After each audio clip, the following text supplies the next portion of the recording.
இது L2 கிளாஸா Mataji? level 1 Prabhu. Level 18 1 days. தான். பின்ன நீங்க இது கொஸ்டினர்ஸ் பத்தி பேசுறீங்க, புரியல எனக்கு. இந்த கோர்ஸ் புதுசா ஸ்டார்ட் பண்ணது கொஸ்டினர்ஸ் பத்தி பேசுறீங்க, அதான் கேட்டேன், வேற ஒன்றும் இல்லை. ஒரு நிமிஷம் பிரபு. ஸ்கிரீன் தெரியுதுங்களா மாதாஜி? தெரியுது மாதாஜி, தெரியுது மாதாஜி, தெரியுது. அவளோட இது நம்பர் கொடுத்துருங்க, செல் நம்பரும் கொடுத்துருங்க ப்ளீஸ். ஹரே கிருஷ்ணா.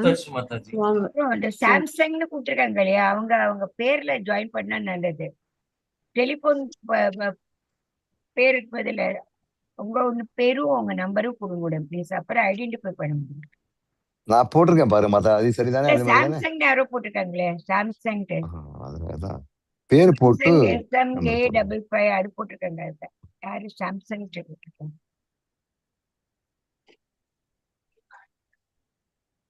எல்லாரும் நம்ம கமலா மாதாஜி சொல்ற மாதிரி போன் நம்பர் ஷேர் பண்ணுங்க. பேர் போட்ட தேவையில்ல, சாம்சங் போட்ட தெரியாது, யாருன்னு தெரியாது. மாதாஜி கிளாஸ் ஸ்டார்ட் பண்ணட்டுவா Mataji? Okay. Hare Krishna to everyone. Warm welcome for today session. நம்ம வந்து பகவத்கீதை 18 நாள்ல படிக்க போறோம். இது பாத்தீங்கன்னா லெவல் 1. ஏன்னா இருக்கிற இந்த அத்தியாயத்துல பாத்தீங்கன்னா மொத்தம் 2வது அத்தியாயத்துல 72 ஸ்லோகங்கள் இருக்கு. இது பாத்தீங்கன்னா 1 மணி நேரத்துல நம்மளால கவர் பண்ண முடியாது. ஸோ நம்ம என்ன பண்ண போறோம்னு பாத்தீங்கன்னா டிஃப்ரெண்ட் லெவல்ஸ் இருக்கு. ஸோ அதுக்கேற்ற மாதிரி நமக்கு டைம் கிடைக்கும், அதுக்கேற்ற மாதிரி டெப்தா போகலாம். இது ஒரு ஓரியன்டேஷன் மாதிரி வச்சுக்கலாம். நம்ம மேக்ஸிமம் எவ்வளோ இருக்கோ அது கவர் பண்ணிடுவோம். இருந்தாலும் இட்ஸ் ஓரியன்டேஷன் டே. ஸோ நம்ம அத்தியாயத்தோட தலைப்பு பார்த்தீங்கன்னா கீதையின் சாரம், the contents of the Gita summarized. அதுதான் தலைப்பு. ஓகே. ஸோ இவங்க தான் நம்ம ஸ்ரீ ராதா கோவிந்தன். அவங்களுடைய ஆசீர்வாதத்துக்குள்ள நம்ம இன்னையுடைய பாடத்துக்குள்ள போகலாம். ஓகே. அதுக்கு முன்னாடி நம்ம பிரணத்தி ஸ்டார்ட் பண்ணிட்டு எல்லாரும் மியூட்ல இருந்துட்டு இந்த பிரணத்தியை நீங்க பண்ணுங்க. ஓகேங்களா? ஹரே கிருஷ்ணா. ஓம் நமோ பகவதே வாசுதேவாய. ஓம் நமோ பகவதே வாசுதேவாய. ஓம் நமோ பகவதே வாசுதேவாய. ஓம் அஜ்ஞானதிமிரந்தஸ்ய ஞானாகணசலாகயா சக்ஷுருன்மிலிதம் येन தஸ்மை ஸ்ரீ குரவே நமः. ஸ்ரீ சைத்தன்ய மனோபீஷ்டம் ஸ்தாபிதம் येन பூதலே ஸ்வயம் ரூப கதா மह्यं ததாந்தி ஸ்வபதாந்திகம் வந்தேஹம் ஸ்ரீகுரோ ஸ்ரீயுதபதகமலம் ஸ்ரீகுரூன் வைஷ்ணவாம்ச ஸ்ரீரூபம் சாகரஜாதம் சககன ரகுநாதான்விதம் தம் சஜீவம் சாத்வைதம் சாவதூதம் பரிஜன சகிதம் ஸ்ரீகிருஷ்ண சைத்தன்ய தேவம் श्री राधा कृष्ण पदान् सगगण ललिता श्री विशाखान्वितांश्च हे कृष्णा करुणा सिन्धो दीनबन्धो जगत्पते गोपेश गोपिका कान्त राधा कान्त नमोऽस्तुते तप्त काञ्चन गौरांगी राधे वृन्देवनेश्वरी ऋषभानुसुते देवी प्रणमामि हरिप्रिये वाञ्छाकल्पतरुभ्यश्च कृपा सिन्धुभैव च पतितानां पावनेभ्यो वैष्णवेभ्यो नमो नमः. नमो ब्रह्मण्य देवाय को ब्राह्मणहिताय च जगदिताय कृष्णाय गोविन्दाय नमो नमः. नमो महावादन्याय कृष्ण प्रेम प्रदायते कृष्णाय कृष्ण चैतन्य नाम्ने गौरवत् नमः. गुरवे गौरचन्द्राय राधिकाय तदालय कृष्णाय कृष्ण भक्ताय तद्भक्ताय नमो नमः. नमो ओं विष्णुपादाय कृष्ण प्रेष्ठाय भूतले श्रीमते भक्ति वेदांत स्वामिन् इति नामिने नमस्ते सरस्वती देवे गौरवाणी प्रचारिणी निर्विशेष शून्यवादे पाश्चात्येशतारिणी जय श्री कृष्ण चैतन्य प्रभो नित्यानंद श्री अद्वैत गदाधर श्रीवासादि गौर भक्त वृंद हरे कृष्णा कृष्णा कृष्णा हरे हरे हरे राम राम राम हरे हरे. அனைவருக்கும் ஹரே கிருஷ்ணா. ஸோ நம்ம 2வது அத்தியாயத்தோட படிக்கிறோம் இல்லையா? அதனோட பலஸ்துதி என்னன்றத நம்ம பார்த்துக்கலாம். அது கீத மகாத்மியத்துல சொல்லியிருக்காங்க. என்னன்னு பாத்தீங்கன்னா தேவர் ஷர்மான்னு சொல்லிட்டு ஒரு பிராமணன் வாழ்ந்துட்டு இருக்கார். ஓகேங்களா? அவர் வந்து பாத்தீங்கன்னா, தன்னுடைய வாழ்க்கைய ஸ்ரத்தையா நல்லா வாழ்ந்துட்டே வராரு. பிராமணன் என்னென்ன செயல்கள செய்யணுமோ, வேதங்கள படிக்கிறது, தான தர்மங்கள் பண்றது, எல்லாத்தையும் தன் வாழ்க்கைய வந்து செவ்வனே வாழ்ந்துட்டு வந்தார். இருந்தாலும் அவருக்கு வந்து ஒரு மனசு அமைதி இல்ல, திருப்தி இல்ல. ஹரே கிருஷ்ணா. ஸ்க்ரீன் தெரியுது. என் வாய்ஸ் கிளியரா இருக்குங்களா மாதாஜி? கிளியர் வாய்ஸ் கிளியரா இருக்கு கிளியரா மாதாஜி. இருக்கு. இருக்கு இருக்கு. தேங்க்யூ. ஸோ அவர் வந்து சமாதானம் இல்லாம இருக்கிறாரு. சரின்னு சொல்லிட்டு அவர் வந்து என்ன பண்றாரு, ஒரு ரிஷி கிட்ட போறாரு. ஐயா நான் இது மாரி வாழ்ந்துட்டு இருக்கேன். எனக்கு மனசு அமைதி இல்ல. ஏதாவது ஒரு வழி சொல்லுங்கன்னு கேட்கிறாரு. அவர் என்ன சொல்றாரு, "நீ போப்பா பக்கத்துல வந்து ஒருத்தன் இருக்கிறான். மித்திரவன் சொல்லிட்டு ஆடு மேய்க்கிறவன் இருக்கான். அவர போய் நீ மீட் பண்ணுன்னு" அப்படின்னு சொல்றார். சரின்னு சொல்லிட்டு இவர் இந்த தேவர் சர்மா வந்து அவர போய் பார்க்குறார். ஓகேவா? ஸோ அவர் வந்து ஒரு கதைய சொல்றார். அந்த மித்ரவான்னு சொல்லிட்டு ஆடு மேய்ப்ப இருக்காரு இல்லையா? அவர் வந்து ஒரு ஒரு சமயத்துல வேத விற்பன்னர்ன்னு சொல்லிட்டு கோதாவரி நதிக்கரையில வந்து வேதங்கள, சடங்குகள் எல்லாம் செஞ்சுட்டு என்ன பண்ணிட்டு இருந்தான்னா, அங்க வர்றவங்க கிட்ட எல்லாம் வந்து வெகுமதி வாங்கிட்டு வந்தார். ஓகேங்களா? யார் யாரெல்லாம் வராங்களோ அவங்களுக்கு ஒரு இதெல்லாம் பண்ணிட்டு ரொம்ப வெகுமதி வாங்கிட்டு இருந்தார். அதனால அவர் என்ன ஆனாருன்னா, அளவுக்கு அதிகமா பொருள் சேர்ந்ததுனால அவர் வந்து நரகத்துக்கு போறார். நரகத்துக்கு போன பிறகு அவருடைய கர்மத்தின் விளைவினால அவர் என்ன பண்றாருன்னு பார்த்தீங்கன்னா, ஒரு கீழ்ந்த குடும்பத்துல போய் பிறக்கிறார். அ கீழ்ந்த குடும்பத்துல பிறக்கிறாரு. அவர் வந்து கீழ்ந்த குடும்பத்துல பிறந்ததுனால ஒரு அ தவறான பெண்ணோட சகவாசம் வச்சு அவங்கள கல்யாணம் பண்ணிக்கிறாங்க. அதனால வந்து பார்த்தீங்கன்னா, அந்த பெண் வந்து ஒரு நாளு ஆ காட்டுக்கு போயிட்டு திரிஞ்சுட்டு இருக்காங்க. அப்ப அந்த ஒரு வேடன் என்ன பண்றாரு, அந்த அம்மாவ கொன்னுடுறாங்க. ஓகேங்களா? ஸோ கொன்னதுனால அவங்க 2 பேரோட கதி என்ன ஆகுதுன்னு பார்த்தீங்கன்னா, அந்த பெண் வந்து அடுத்த ஜென்மத்தில ஆடா பிறக்குது. கொன்ற அந்த வேடன் வந்து பார்த்தீங்கன்னா, புலியா பிறக்குறாங்க. ஓகேங்களா? 2மே தவறு செஞ்சதுனால மனித உடல்ல இருந்து என்ன ஆறாங்க, கீழ்பிறவி நிலைய வந்து எடுக்குறாங்க. இது ஒரு பாயிண்ட்ட நம்ம அப்சர்வ் பண்ணிக்கணும். ஏன்னா நெறைய பேர் என்ன நெனைக்கிறாங்கன்னா, இந்த வாழ்க்கை முடிஞ்ச பிறகு அவ்வளோதான் வாழ்க்கை ஒண்ணும் இல்ல, சூன்யம்னு நெனைக்கிறேன். ஆனா நம்ம வேதங்கள கரெக்ட்டா நம்ம படிச்சோம்னா நமக்கு தெரியும். அடுத்த பிறவி ஒண்ணு இருக்கு. அது அந்த கர்மங்களுக்கு பயந்துட்டாவது நம்ம ஒழுக்கமா இருக்கணும்னு சொல்லிட்டு, இந்த இடத்துல நம்ம தெரிஞ்சுக்கணும். ஸோ தவறான விஷயங்கள, தவறான செயல்கள பறிஞ்சு செஞ்சதுனால தான் அந்த பெண் வந்து ஆடா பிறக்குறாங்க. அந்த வேடன் வந்து புலியா பிறக்குறாங்க. அப்ப என்ன ஆகும்? இது 2மே என்ன இருக்கும்? விரோதம் இருக்கும் இல்லையா? ஸோ இந்த விரோத பகைமையினால என்ன ஆகும்ன்னு பார்த்தீங்கன்னா, அந்த புலி வந்து அந்த ஆட வந்து கொன்னு சாப்பிடணும்னு போகுது. அந்த ஆடு வந்து பார்த்தீங்கன்னா, ஸ்மார்ட்டா "வா புலி என்ன வந்து சாப்பிடுன்னு" அப்படின்னு சொல்லுது. ஸோ இது சொன்ன உடனே அந்த புலிக்கு புத்தி வருது. ஓகே நான் இத்தன ஜென்மமா பகையோட இருந்ததுனால போன ஜென்மத்தில கொன்னேன். அந்த பகைமை எனக்கு இருக்கக்கூடாது. மறுபடியும் அது என்ன ஆகுது? தொடர்கதையே ஆகுது. அதனால நம்ம வந்து என்ன ஆகணும்னா, நம்ம எல்லாரோட உறவுகள நம்ம வீட்ல இருக்கவங்களோடயும் சரி, வேலை செய்ற இடத்துலயும் பார்த்தீங்கன்னா, ஏதோ ஒரு கர்ம சம்பந்தம் இருக்கும். அதனால தான் ஒரு ஒண்ணா இருக்கிறோன்றத நம்ம இந்த இடத்துல புரிஞ்சுக்கணும். அதனால யாரோடையும் நமக்கு என்ன இருக்கக்கூடாது? எனிமிட்டி இருக்கக்கூடாது. அந்த விரோதம் இருந்துச்சுன்னு வச்சுக்கோங்க, அந்த பகைமைய தீர்க்கிறதுக்கோசமாவது இன்னொரு ஜென்மம் எடுப்போம். இது இன்னொரு பாயிண்ட் இந்த ஸ்டோரியிலருந்து நம்ம எடுத்துக்கணும். ஓகேங்களா? ஸோ அப்ப வந்து அதுக்கு ஆத்ம ஞானம் வந்த உடனே, சரி எனக்கு உனக்கும் பகைமை வேணாம். நம்ம முடிச்சுக்கலாம்னு சொல்லிட்டு என்ன ஆகுது, அந்த புலி சமாதானமா ஃப்ரெண்டா இருக்காங்க. 2 பேரும் நண்பர்களா ஆயிடுறாங்க. இத கேட்ட தேவ சர்மாவுக்கு ஒரு ஆச்சரியம். ஓகே. இந்த எப்படி இது ஆச்சுன்னு அப்படின்னு கேட்குறாங்க. அ அப்ப வந்து அங்க வந்து ஒரு குரங்கு இருக்கு. ஓகேங்களா? ஸோ இந்த அவங்க வந்து என்ன சொல்றாங்கன்னு பார்த்தீங்கன்னா, சுக்கரமான ஒரு பிராமணன் இருந்தார். அவர் வந்து கோதாவரி நதிக்கரையில பூஜைகள், புனஸ்காரங்கள்லாம் பண்ணிட்டு இருந்தார். ஓகேங்களா? பூஜை புனஸ்காரம் பண்ணிட்டு இருந்தனால, இத பண்ணிட்டு இருக்கிறத கேட்டதுனால, விலங்குகளுக்கும் வந்து என்ன ஆச்சு? ஆத்ம ஞானம் கிடைக்குது. இது எப்படி சாத்தியம்? எப்படி இந்த புலி மாறுச்சுன்னு தான் அவங்களோட கேள்வி. ஓகேங்களா? அதுக்கு என்ன பதில் என்ன? சுக்கர்மன்ற பிராமணன் கோதாவரி நதிக்கரையில வந்து பூஜை புனஸ்காரங்கள பண்ணிட்டு, இந்த கீதையின் 2வது அத்தியாயத்த படிக்கிறார். ஓகேங்களா? இத கேட்டதுனால பிராணிகளுக்கு அதாவது கீழ் நிலையில பிறந்த மிருகங்களுக்கு வந்து என்ன ஆச்சு? மனம் மாற்றம் வந்துச்சு. அதனால பகைமையா இருக்கிறவங்க கிட்ட கூட பார்த்தீங்கன்னா, ஒத்துமை வந்துச்சு. அ விலங்குகிட்டயே இந்த ஒரு மாற்றம் வந்துச்சுன்னா, மனிதர்களாகிய நமக்கு இந்த கீதைய கேட்டா எவ்வளோ அளவுக்கு மாற்றங்கள் வரும்னு பார்த்தீங்கன்னா, ஆத்ம ஞானம் வரும். சரி ஆத்ம ஞானம்னா என்னன்னா, நான் இந்த உடல் அல்ல. நான் இந்த ஆத்மா. ஸோ எல்லாருமே ஆத்மா. எல்லாருமே பகவானுடைய அங்க துணுக்கு. அந்த ஞானம் வந்துருச்சுன்னு வச்சுக்கோங்களேன், நம்ம யார்கிட்டயுமே விரோதம் இருக்காது. இல்லைங்களா? ஹரே கிருஷ்ணா. எல்லாரும் வந்து பாத்தீங்கன்னா கிருஷ்ணருடைய பிள்ளைகள். கிருஷ்ணர் தான் நம்மளுடைய ஆத்மாவுக்கு நம்மளுடைய ஜீவத்துக்கு வந்து அவர் தான் வந்து தந்தையா இருக்கிறார் இல்லைங்களா? ஹரே கிருஷ்ணா. இதுதான் வந்து நம்ம இந்த ஸ்டோரியில இருந்து நம்ம தெரிஞ்சுக்கணும். ஓகே. ஹரே கிருஷ்ணா. ஸோ நம்ம பகைமை வந்து பாத்தீங்கன்னா பிராணிகள் கிட்டயே வந்து போயிடுது. அப்ப மனுஷன் கிட்ட வந்து கண்டிப்பா போயிடும் இல்லையா?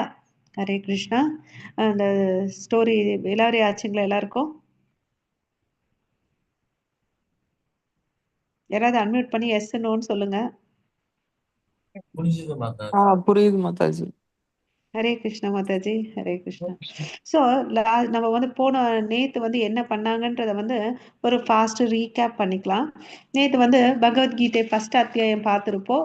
ஃபர்ஸ்ட் அத்தியாயத்துல வந்து பார்த்தீங்கன்னா அர்ஜுன விஷாத யோகா அதில் மொத்தம் 46 ஸ்லோகங்கள் இருந்திருக்கும் இல்லையா? ஸோ அதில் வந்து பார்த்தீங்கன்னா ஃபர்ஸ்ட் யார் யார் பேசுகிறாங்க? திருதராஷ்டிரர் பேசுகிறார் இல்லையா?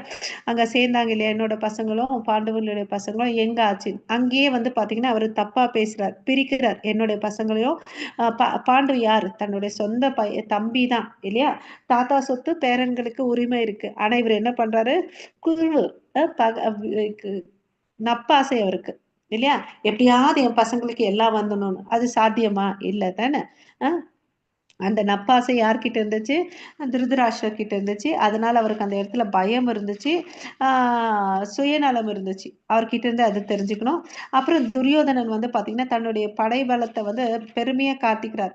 இப்போ வந்து பீஷ்ம பிதாமகா, துரோணாச்சாரியர்கள்லாம் பார்த்தீங்கன்னா, பாட்டன்மாரர்கள், சிறந்த ஆசாரியர்கள் இல்லையா? வில் வித்தையில வந்து நல்ல திறம்பட்டவங்க.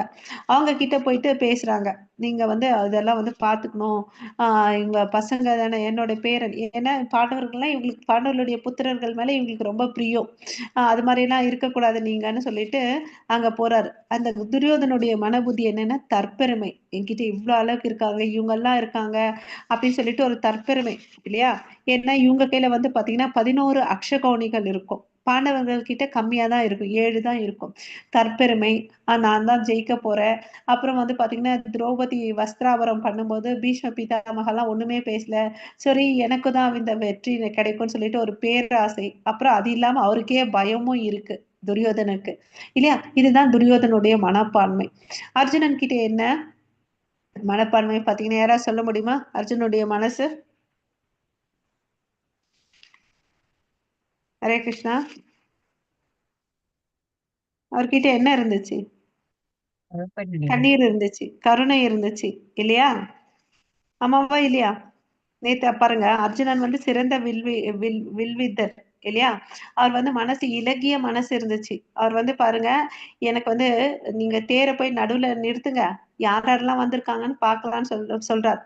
அப்ப பார்த்தீங்கன்னா, அப்பா வயசுல இருக்கிறவங்க புவீஸ்வரனா இருக்காரு, தாத்தா இருக்காங்க, குருமார்கள் இருக்காங்க, பேரன்கள் இருக்காங்க, மகன்கள் இருக்காங்க, தன்னுடைய நலம் விரும்பிகள், நண்பர்கள் எல்லாரையும் பார்த்துட்டு, இவங்களெல்லாம் கொண்டுட்டு நான் இப்படி ஒரு வாழ்க்கை வாழணுமா? எனக்கு வேணவே வேணாம் அப்படின்னு சொல்லிட்டு, அம்ப எல்லாத்தையும் கீழ போட்டு உட்கார்ந்துடுறார். இல்லையா? அவருடைய மனசு எப்படி இருக்குது? குழப்பம், கருணை இதெல்லாம் அர்ஜுனன் கிட்ட இருந்துச்சு. ஓகேவா? இது கோழைத்தனத்தால வந்தது இல்ல. அவர் வந்து வேதங்கள படிச்சு, இருதயம் வந்து பார்த்தீங்கன்னா, மென்மையான இருதயத்தால அவருக்கு வந்து இந்த ஆ அறிகுறிகள் அவர்கிட்ட இருந்துச்சு. ஓகேவா? ஹரே கிருஷ்ணா. ஸோ அர்ஜுனன் பார்க்குறாரு. ஸோ நான் சண்டை போட மாட்டேன்னு சொல்லிட்டு சொல்றார். அதுக்கு காரணம் என்ன?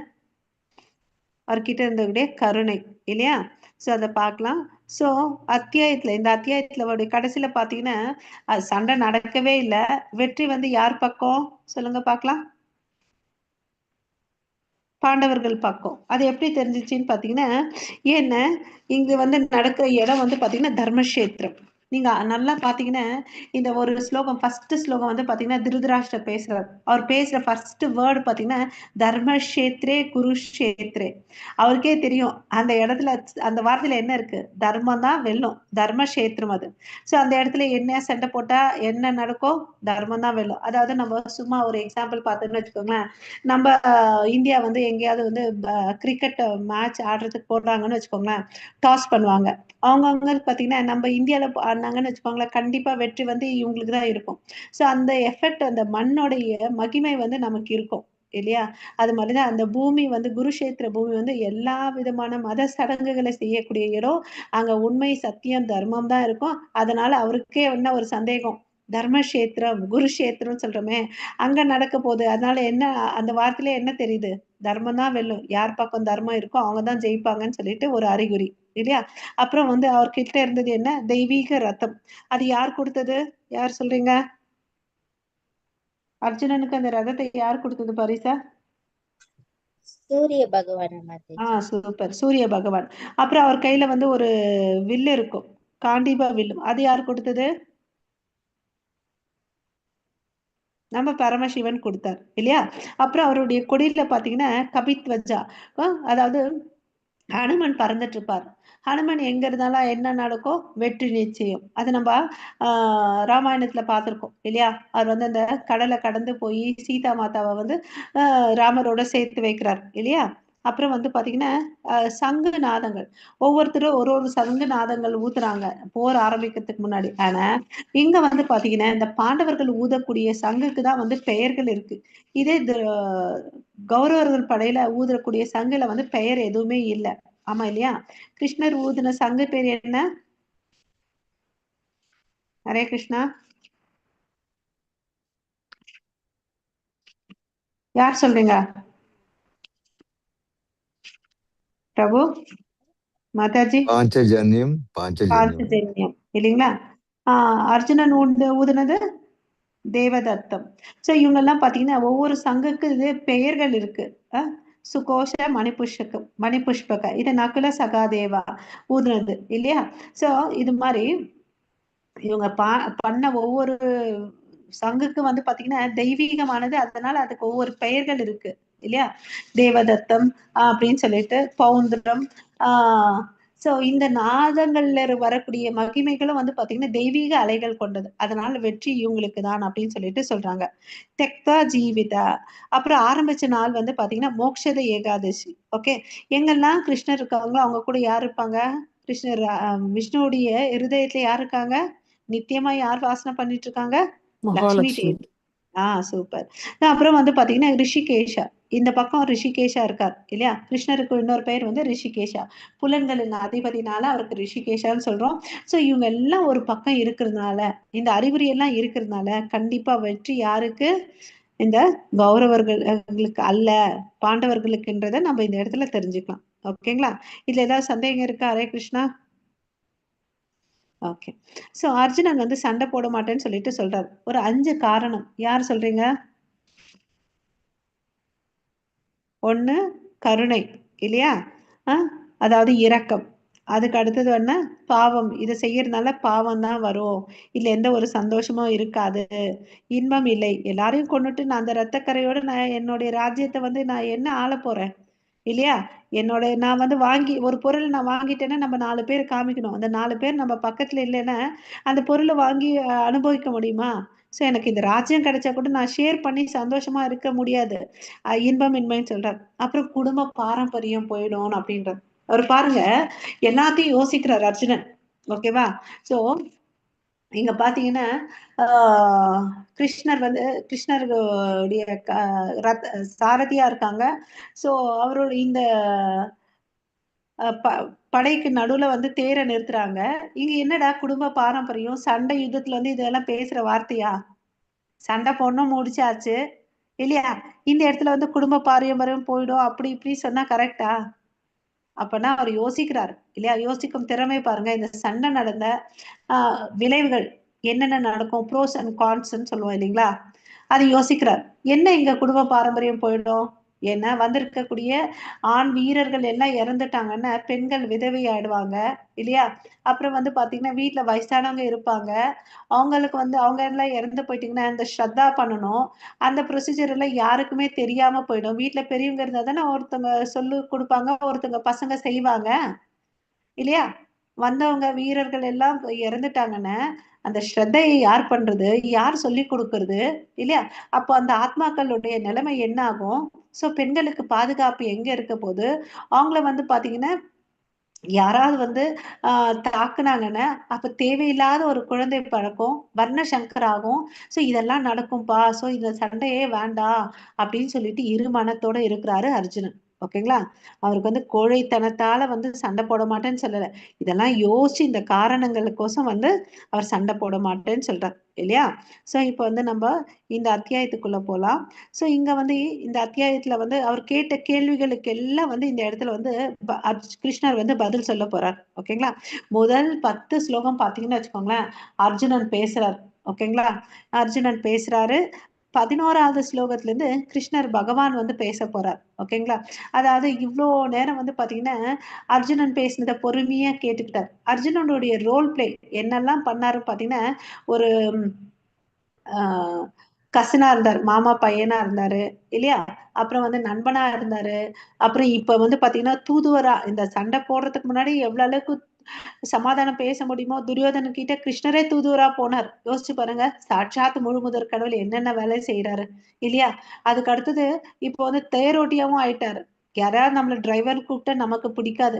பகவான் கிருஷ்ணர் தன்னுடைய பக்தர்களுடைய நலனுக்கோசம் பக்த வக்ஷலா அவருக்கோசம் பாத்தீங்கன்னா என்ன ஆறாரு, ரத பார்த்த சாரதி ஆகிறார். அதுக்கு அடுத்தது பாத்தீங்கன்னு வச்சுக்கோங்களேன், என்ன ஆறாரு, இந்த இடத்துல வந்து குழப்பம் நிறைந்த சஞ்சலத்தோட இருக்கக்கூடிய அர்ஜுனன் வந்து பாத்தீங்கன்னா கிருஷ்ணர் கிட்ட சரணாகதி ஆகிறாரு. அப்ப வந்து பாத்தீங்கன்னா அவர் என்ன ஆகுறாரு, குருவாகவும் ஆகுறாரு. எவ்வளவு ரோல் பிளே பண்றாரு பாருங்க கிருஷ்ணரு இல்லையா? அதே மாதிரிதான் நமக்கும் பண்ணுவார் கிருஷ்ணர். நம்ம யார்கிட்ட தஞ்சம் எடுத்துக்கணும், இந்த பகவத்கீதை கிட்ட நம்ம தஞ்சம் எடுத்துக்கணும், நமக்கும் வந்து ஆத்ம ஞானம் கிடைக்கும் இல்லைங்களா? சோ 11ல இருந்து 30 வரைக்கும் பாத்தீங்கன்னா கிருஷ்ணர் பேசுறாரு. அப்ப வந்து அவருக்கு வந்து ஆத்ம ஞானம் கிடைக்குது. ஃபர்ஸ்ட் அவர் வந்து பாத்தீங்கன்னா கிளாரிட்டி கொடுக்குறாரு. அர்ஜுனா நீ இப்படிதான் யோசிக்கணும், ஆத்ம ஞானம் இல்லையா? ஆத்ம ஞானம் இருக்கிறவங்க எல்லாரையும் வந்து உறவினர் நினைச்சிட்டு இருக்க, இந்த ஆத்ம ஞானத்தை கொடுக்குறேன் தெளிவாகு. அதுக்கு அடுத்து 31ல இருந்து 37 வரையும் பாத்தீங்கன்னா ஆஹ் சகாம கர்மத்தை பத்தி சொல்ல போறார்.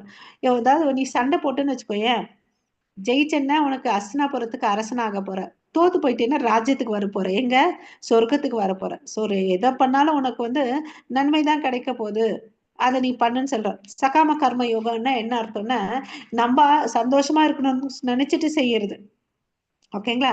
அதுக்கு அடுத்தது வந்து பாத்தீங்கன்னா 38ல இருந்து 53 வரையும் பதில் வந்து பாத்தீங்கன்னா பக்தி செயல்பாடு பாவம் இல்லை, நிஷ்காம கர்ம யோகத்தை பத்தி சொல்ல போறார். அதாவது உனக்கு விதிக்கப்பட்ட கடமைகளை வந்து பக்தியோட பண்ணு, எதை செஞ்சாலும் கிருஷ்ண உணர்வோட பண்ணன்னு பாத்தீங்கன்னா அதுக்கு வந்து எந்த ஒரு பாவமும் இல்லைன்னு அப்படின்னு சொல்லிட்டு சொல்றார். ஏன் அப்படின்னு பாத்தீங்கன்னா, இந்த சண்டை வந்து போடணும்னு நினைச்சது யாரு, பிளான் பண்ணது யாரு, கிருஷ்ணர். அதை எக்ஸிக்யூட் பண்றதுக்கு நீ என்ன பண்ண, ஒரு கருவியா இரு, நிமித்த மாத்திர சவ்ய சாட்சியின் அப்படின்னு சொல்றோம் இல்லையா? ஒரு கருவியா இருன்னு அப்படின்றாரு. ஏன்னா ஏன் இந்த கடவுள் வந்து ஏன் இங்க சண்டை போடணும்னு சண்டையை வந்து மூட்டி விடுறாரு, சண்டையை இந்த இடத்துல பர்மிட் பண்றாருன்னு ஒரு கேள்வி வரலாம். துரியோதனன் என்ன பண்றான், யாராவது சொல்றீங்களா? துரியோதனன் நல்ல செயல்கள் செஞ்சாரா, என்ன பண்ணாரு? துரியோதனன் தீய செயல்கள் செஞ்சாரு.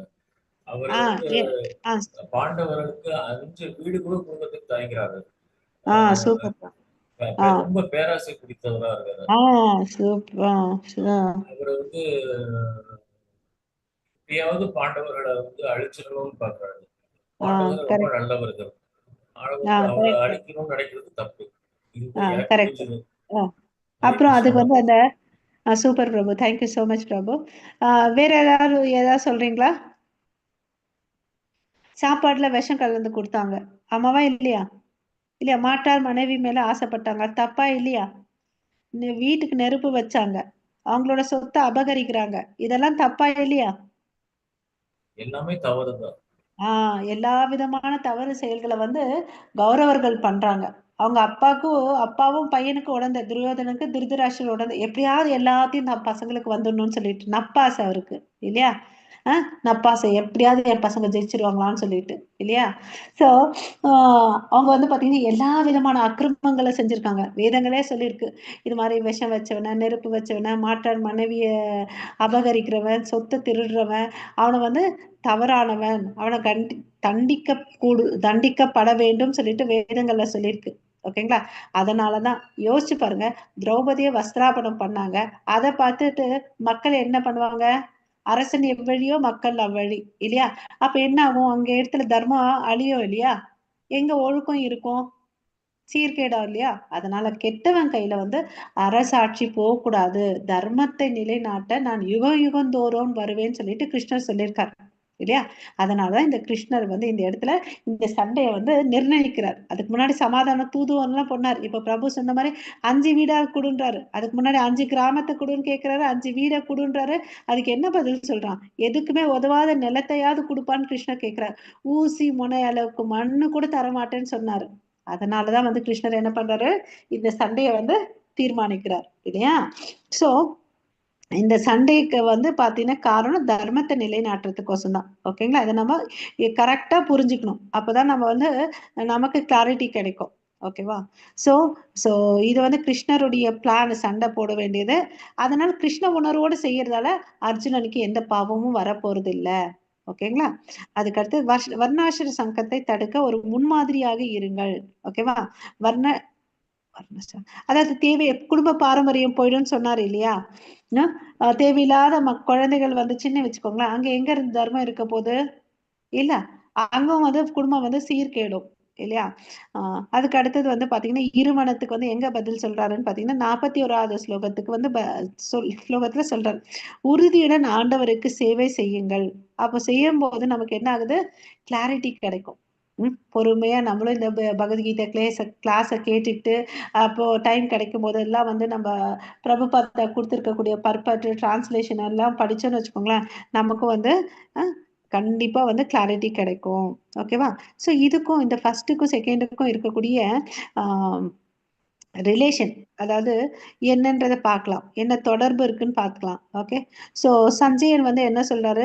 ஃபர்ஸ்ட் அத்தியாயத்துல அர்ஜுனன் இதெல்லாம் மாதிரி சொல்லிட்டு புலம்பிட்டு தன் கையில இருந்து காண்டிப வில்ல எல்லாம் நழுவி விட்டாரு, டபக்குன்னு ரதத்துல உட்காந்துக்கிட்டாருன்னு அப்படின்னு சொல்றாரு. இதை கேட்டோடனே என்ன ஆகுது திருதராஷ்டருக்கு? அப்பாடி, என் பசங்களுக்கு வந்து இது வந்துடும் போல இருக்கு இந்த ராஜ்யம் அப்படின்னு இருக்கு. அவருக்கு ஒரு நப்பாசை இல்லையா? சரி, இவங்க வந்து அவ என்ன சொல்றான்? என்ன வேணும்னா இப்ப நான் ஆயுதம் இல்லாம இருக்கிறேன் கிருஷ்ணா, என்ன வந்து துரியோதன் சைட்ல இருந்து யாராவது என்ன வந்து கொன்னுட்டா கூட போதும் அப்படின்றாங்க. இல்லையா, நான் இதெல்லாம் விட்டுட்டு நான் பிச்சை எடுத்துக்கிறேன், பிச்சை எடுத்தாவது வாழ்றேன்றாரு. ஓகேவா? இப்படி எல்லாம் பேசுனது கேட்டோன்னே யாருக்கு சந்தோஷம்? ஹரே கிருஷ்ணா. ஹரே கிருஷ்ணா மாதாஜி. சந்தோஷம். சூப்பர். திருதராஷ்டருக்கு சந்தோஷம். கண்ணை மட்டும் குருடு இல்ல, மனசும் குருடு. கரெக்ட் பிரபு. சோ கண்ணை மாத்திரம் குருடு இல்ல, மனசும் குருடு. சோ இப்போ வந்து சஞ்சயன் பேசுறார். இந்த 2வது அத்தியாயம் பாத்தீங்கன்னா சஞ்சயன் தான் ஆரம்பிப்பார். சஞ்சயன் உவாச்சன்னு சொல்லிட்டு ஆரம்பிக்கும் இல்லையா? சோ இங்க இடத்துல வந்து அது வந்து பாத்தீங்கன்னா திருதராஷ்டர் ரொம்ப ஆசையோட இருக்காரு. இப்ப சொல்வார், இந்த அத்தியாயத்தில் தனது மகன்கள் ராஜ்யத்தை இழக்கக்கூடாது என்ற நம்பிக்கையுடன் இருந்த திருதராஷ்டரை பார்த்த சஞ்சயன் கிருஷ்ணர் அர்ஜுனனை போரிட எவ்வாறு தூண்டுகிறார் என்பதை விவரிக்க தொடங்கினார். சோ இந்த இடத்துல வந்து ஃபர்ஸ்ட் அவர் மனசுல இருக்கிறது எல்லாத்தையும் பேசுறதுக்கு விட்டுடுவார் அர்ஜுனன். ஓகேவா? அதுக்கு அடுத்தது ஆத்ம ஞானத்தை கொடுப்பார். சோ இதுல இருந்து இந்த இடத்துல நம்ம என்ன டேக் ஹோம் மெசேஜ் எடுத்துக்கணும்னா, நாம குருக்கு வந்து பொறுமை இருக்கணும். பொறுமையா பேசுதெல்லாம் கேட்டுக்கிறார் கிருஷ்ணர். அது மாதிரி நமக்கும் வந்து பொறுமை இருக்கணும். யாராவது நம்ம கிட்ட வராங்க, நம்ம பசங்க, நம்ம உற்றார் ஏதோ பேசுறாங்கன்னா பொறுமையா கேட்டுக்கணும். அதுக்கு பிறகு நம்ம இந்த கீதையில இருக்கக்கூடிய விஷயங்களை நம்ம அவங்க கிட்ட சொல்லலாம். சோ இந்த அத்தியாயத்தை வந்து பாத்தீங்கன்னா 5 விஷயமா டிவைட் பண்ணிருக்காங்க. ஃபர்ஸ்ட் அர்ஜுனன் கிட்ட இருக்கக்கூடிய இருமனம் 1ல இருந்து 10 ஸ்லோகம் வரையும். அதுக்கு அடுத்தது வந்து பாத்தீங்கன்னா 1வது அத்தியாயத்துல கிருஷ்ணர் பேசல, 11வது ஸ்லோகத்துல வந்து பாத்தீங்கன்னா கிருஷ்ணர் பேசுறார். என்ன பேசி கொடுக்குறாருன்னு பாத்தீங்கன்னா, நான் உடல் அல்ல, நான் ஆத்மா, அந்த அறிவை வந்து கொடுக்குறார். அதுதான் வந்து ஆத்ம ஞானம். ஓகேங்களா? சோ 3வது பிரிவு பாத்தீங்கன்னா 31ல இருந்து 37 வரையும் பரிந்துரைக்கப்பட்ட கடமைகளை வந்து நிறைவேற்றணும். ஓகேங்களா? அது வந்து பாத்தீங்கன்னா சகாம கர்மம், நிஷ்காம கர்மம் சொல்லிட்டு 38ல இருந்து 53 வரையும் பார்க்க போறோம். 54ல இருந்து 72 வரையும் பாத்தீங்கன்னா ஒரு விடுதலை அடைந்த ஆத்மாவுடைய பண்புகள், ஸ்திரித முனின்னு சொல்லிட்டு சொல்லுவாங்க. ஓகே, அவங்களுடைய பண்புகள் எப்படி இருக்குன்றத பார்க்க போறோம். இந்த 5 பிரிவுகள் கொண்டதுதான் இந்த 2வது அத்தியாயம். ஓகேவா? சோ ஹரே கிருஷ்ணா. நம்ம இன்னைக்கு ஃபர்ஸ்ட் ஸ்லோகத்துக்குள்ள போலாம். ஓகே. ஸோ இந்த உலகத்துல பாத்தீங்கன்னா ஒவ்வொருத்தருக்கும் ஒவ்வொரு விதமான துன்பங்கள் வந்து நம்ம அனுபவிச்சிருக்கோம். இது வந்து பாத்தீங்கன்னா மாற்றவே முடியாதது இல்லையா? என்னதுன்னு பாத்தீங்கன்னா துன்பங்கள். அதுல வந்து 3 வகைகள் இருக்கு. ஓகே. இந்த நம்ம உடலாலும் மனசாலும் நமக்கு ஏற்படக்கூடிய துன்பங்கள் வந்து அத்தியாத்மிகான் அப்படின்னு சொல்றோம். பிற ஜீவராசிகளால வர்றது வந்து அதிபௌதிகம் சொல்றாங்க. இயற்கையின் தொந்தரவுனால வர்றது வந்து அதிதெய்வீகம் சொல்லிட்டு சொல்றாங்க. அதாவது இயற்கை சீற்றங்கள் வரும் இல்லையா? சில நேரத்துல நிறைய மழை பெஞ்சாலும் பிரச்சனை, மழை இல்லாம இருந்தாலும் வறட்சி இல்லையா? அப்புறம் வந்து பாத்தீங்கன்னா புயல் காற்று வீசும். இது மாதிரி இயற்கை சீற்றங்கள், நிலநடுக்கம்லாம் நடக்குது இல்லையா? பிற ஜீவராசிகளால் ஏற்படும் துன்பங்கள்லாம் விஷ ஜந்துக்கள், இந்த பாம்பு, பூரான், அதாவது நம்மளை வந்து தீண்டுறது, அதுதான் சொல்றாங்க அதிபௌதிகம். அதாவது நம்ம மனசால நம்மளுக்கே நமக்கு நிறைய நேரத்துல கஷ்டங்கள் இருக்கும். நம்ம உடல்ல சில உபாதைகள் இருக்கும் இல்லையா? அத வந்து அத்தியாத்மிகான்னு சொல்றாங்க. இந்த 3 வார்த்தைகள் கிளியரா இருக்க மாதாஜி, பிரபுஜிஸ்? ஹரே கிருஷ்ணா. இருக்கு மாதாஜி. Okay, thank you. ஸோ நம்ம வந்து பார்த்தீங்கன்னா பேசிக்காக நமக்கு வந்து 2 டைப்ஸ் ஆஃப் ப்ராப்ளம்ஸ் இருக்கு. அதாவது தற்காலிகமானது அண்ட் பர்மனன்ட். தற்காலிகமானது என்னன்னு பார்த்தீங்கன்னா நமக்கு வேண்டிய உணவு, உடை, இருக்க இடம் இது வேணும். நம்ம இதை தான் முதன்மையா வச்சு நம்ம உழைச்சிட்டே இருக்கோம். ஆனா நிரந்தரமான பிரச்சனை எதுன்னு பார்த்தீங்கன்னா பிறப்பு, இறப்பு, முதுமை, வியாதி இல்லையா? பிறந்த உடனே எல்லாருக்குமே என்ன ஆகுது, வயசாக போகுது. அதனால சில வியாதிகள் வரப்போகுது இல்லையா? முதுமை அடைய போறோம், இறப்பு இருக்க போகுது. இதுக்கு வந்துதான் நம்ம சொல்யூஷன் பார்க்கணும். பட் நம்ம என்ன பண்ணிட்டு இருக்கோம், டெம்பரரி ப்ராப்ளத்தை தான் வந்து மெயினா வச்சுட்டு இருக்கோம். நான் நல்லா வீட்டுல வாழணும், நல்லா சாப்பிடணும் அப்படின்றதுக்கு தான் நம்ம என்ன பண்ணிட்டு இருக்கோம், காலையில இருந்து சாயங்காலம் வரையும் வேலை செஞ்சுட்டு இருக்கோம் இல்லையா? சில சமயத்துல எக்ஸ்ட்ரா ஓட்டி வேற பண்ணிட்டு இருக்கிறோம் இல்லையா? சோ எதுக்கு வந்து ப்ரையாரிட்டி கொடுக்கணும்ன்றத நம்ம இந்த இடத்துல தெரிஞ்சுக்கணும். ஹரே கிருஷ்ணா.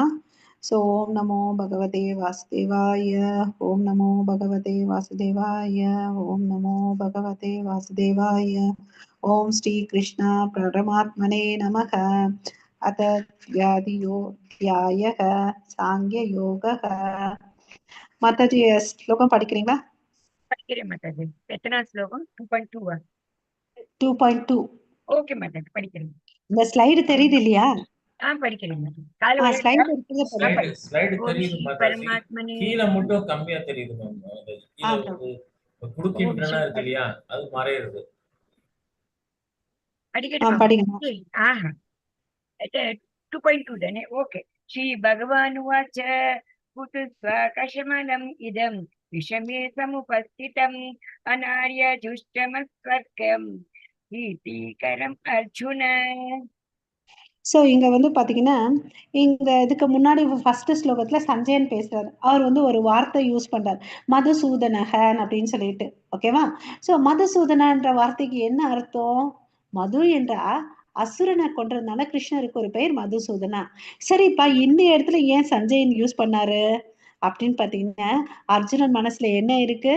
சந்தேகம் இருக்கு. சந்தேகம் என்ற அசுரனை கொல்ற போறாரு.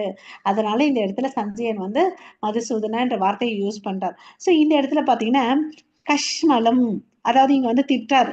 யார் பேசுறது இத? ஸ்ரீ பகவான் உவாச்ச.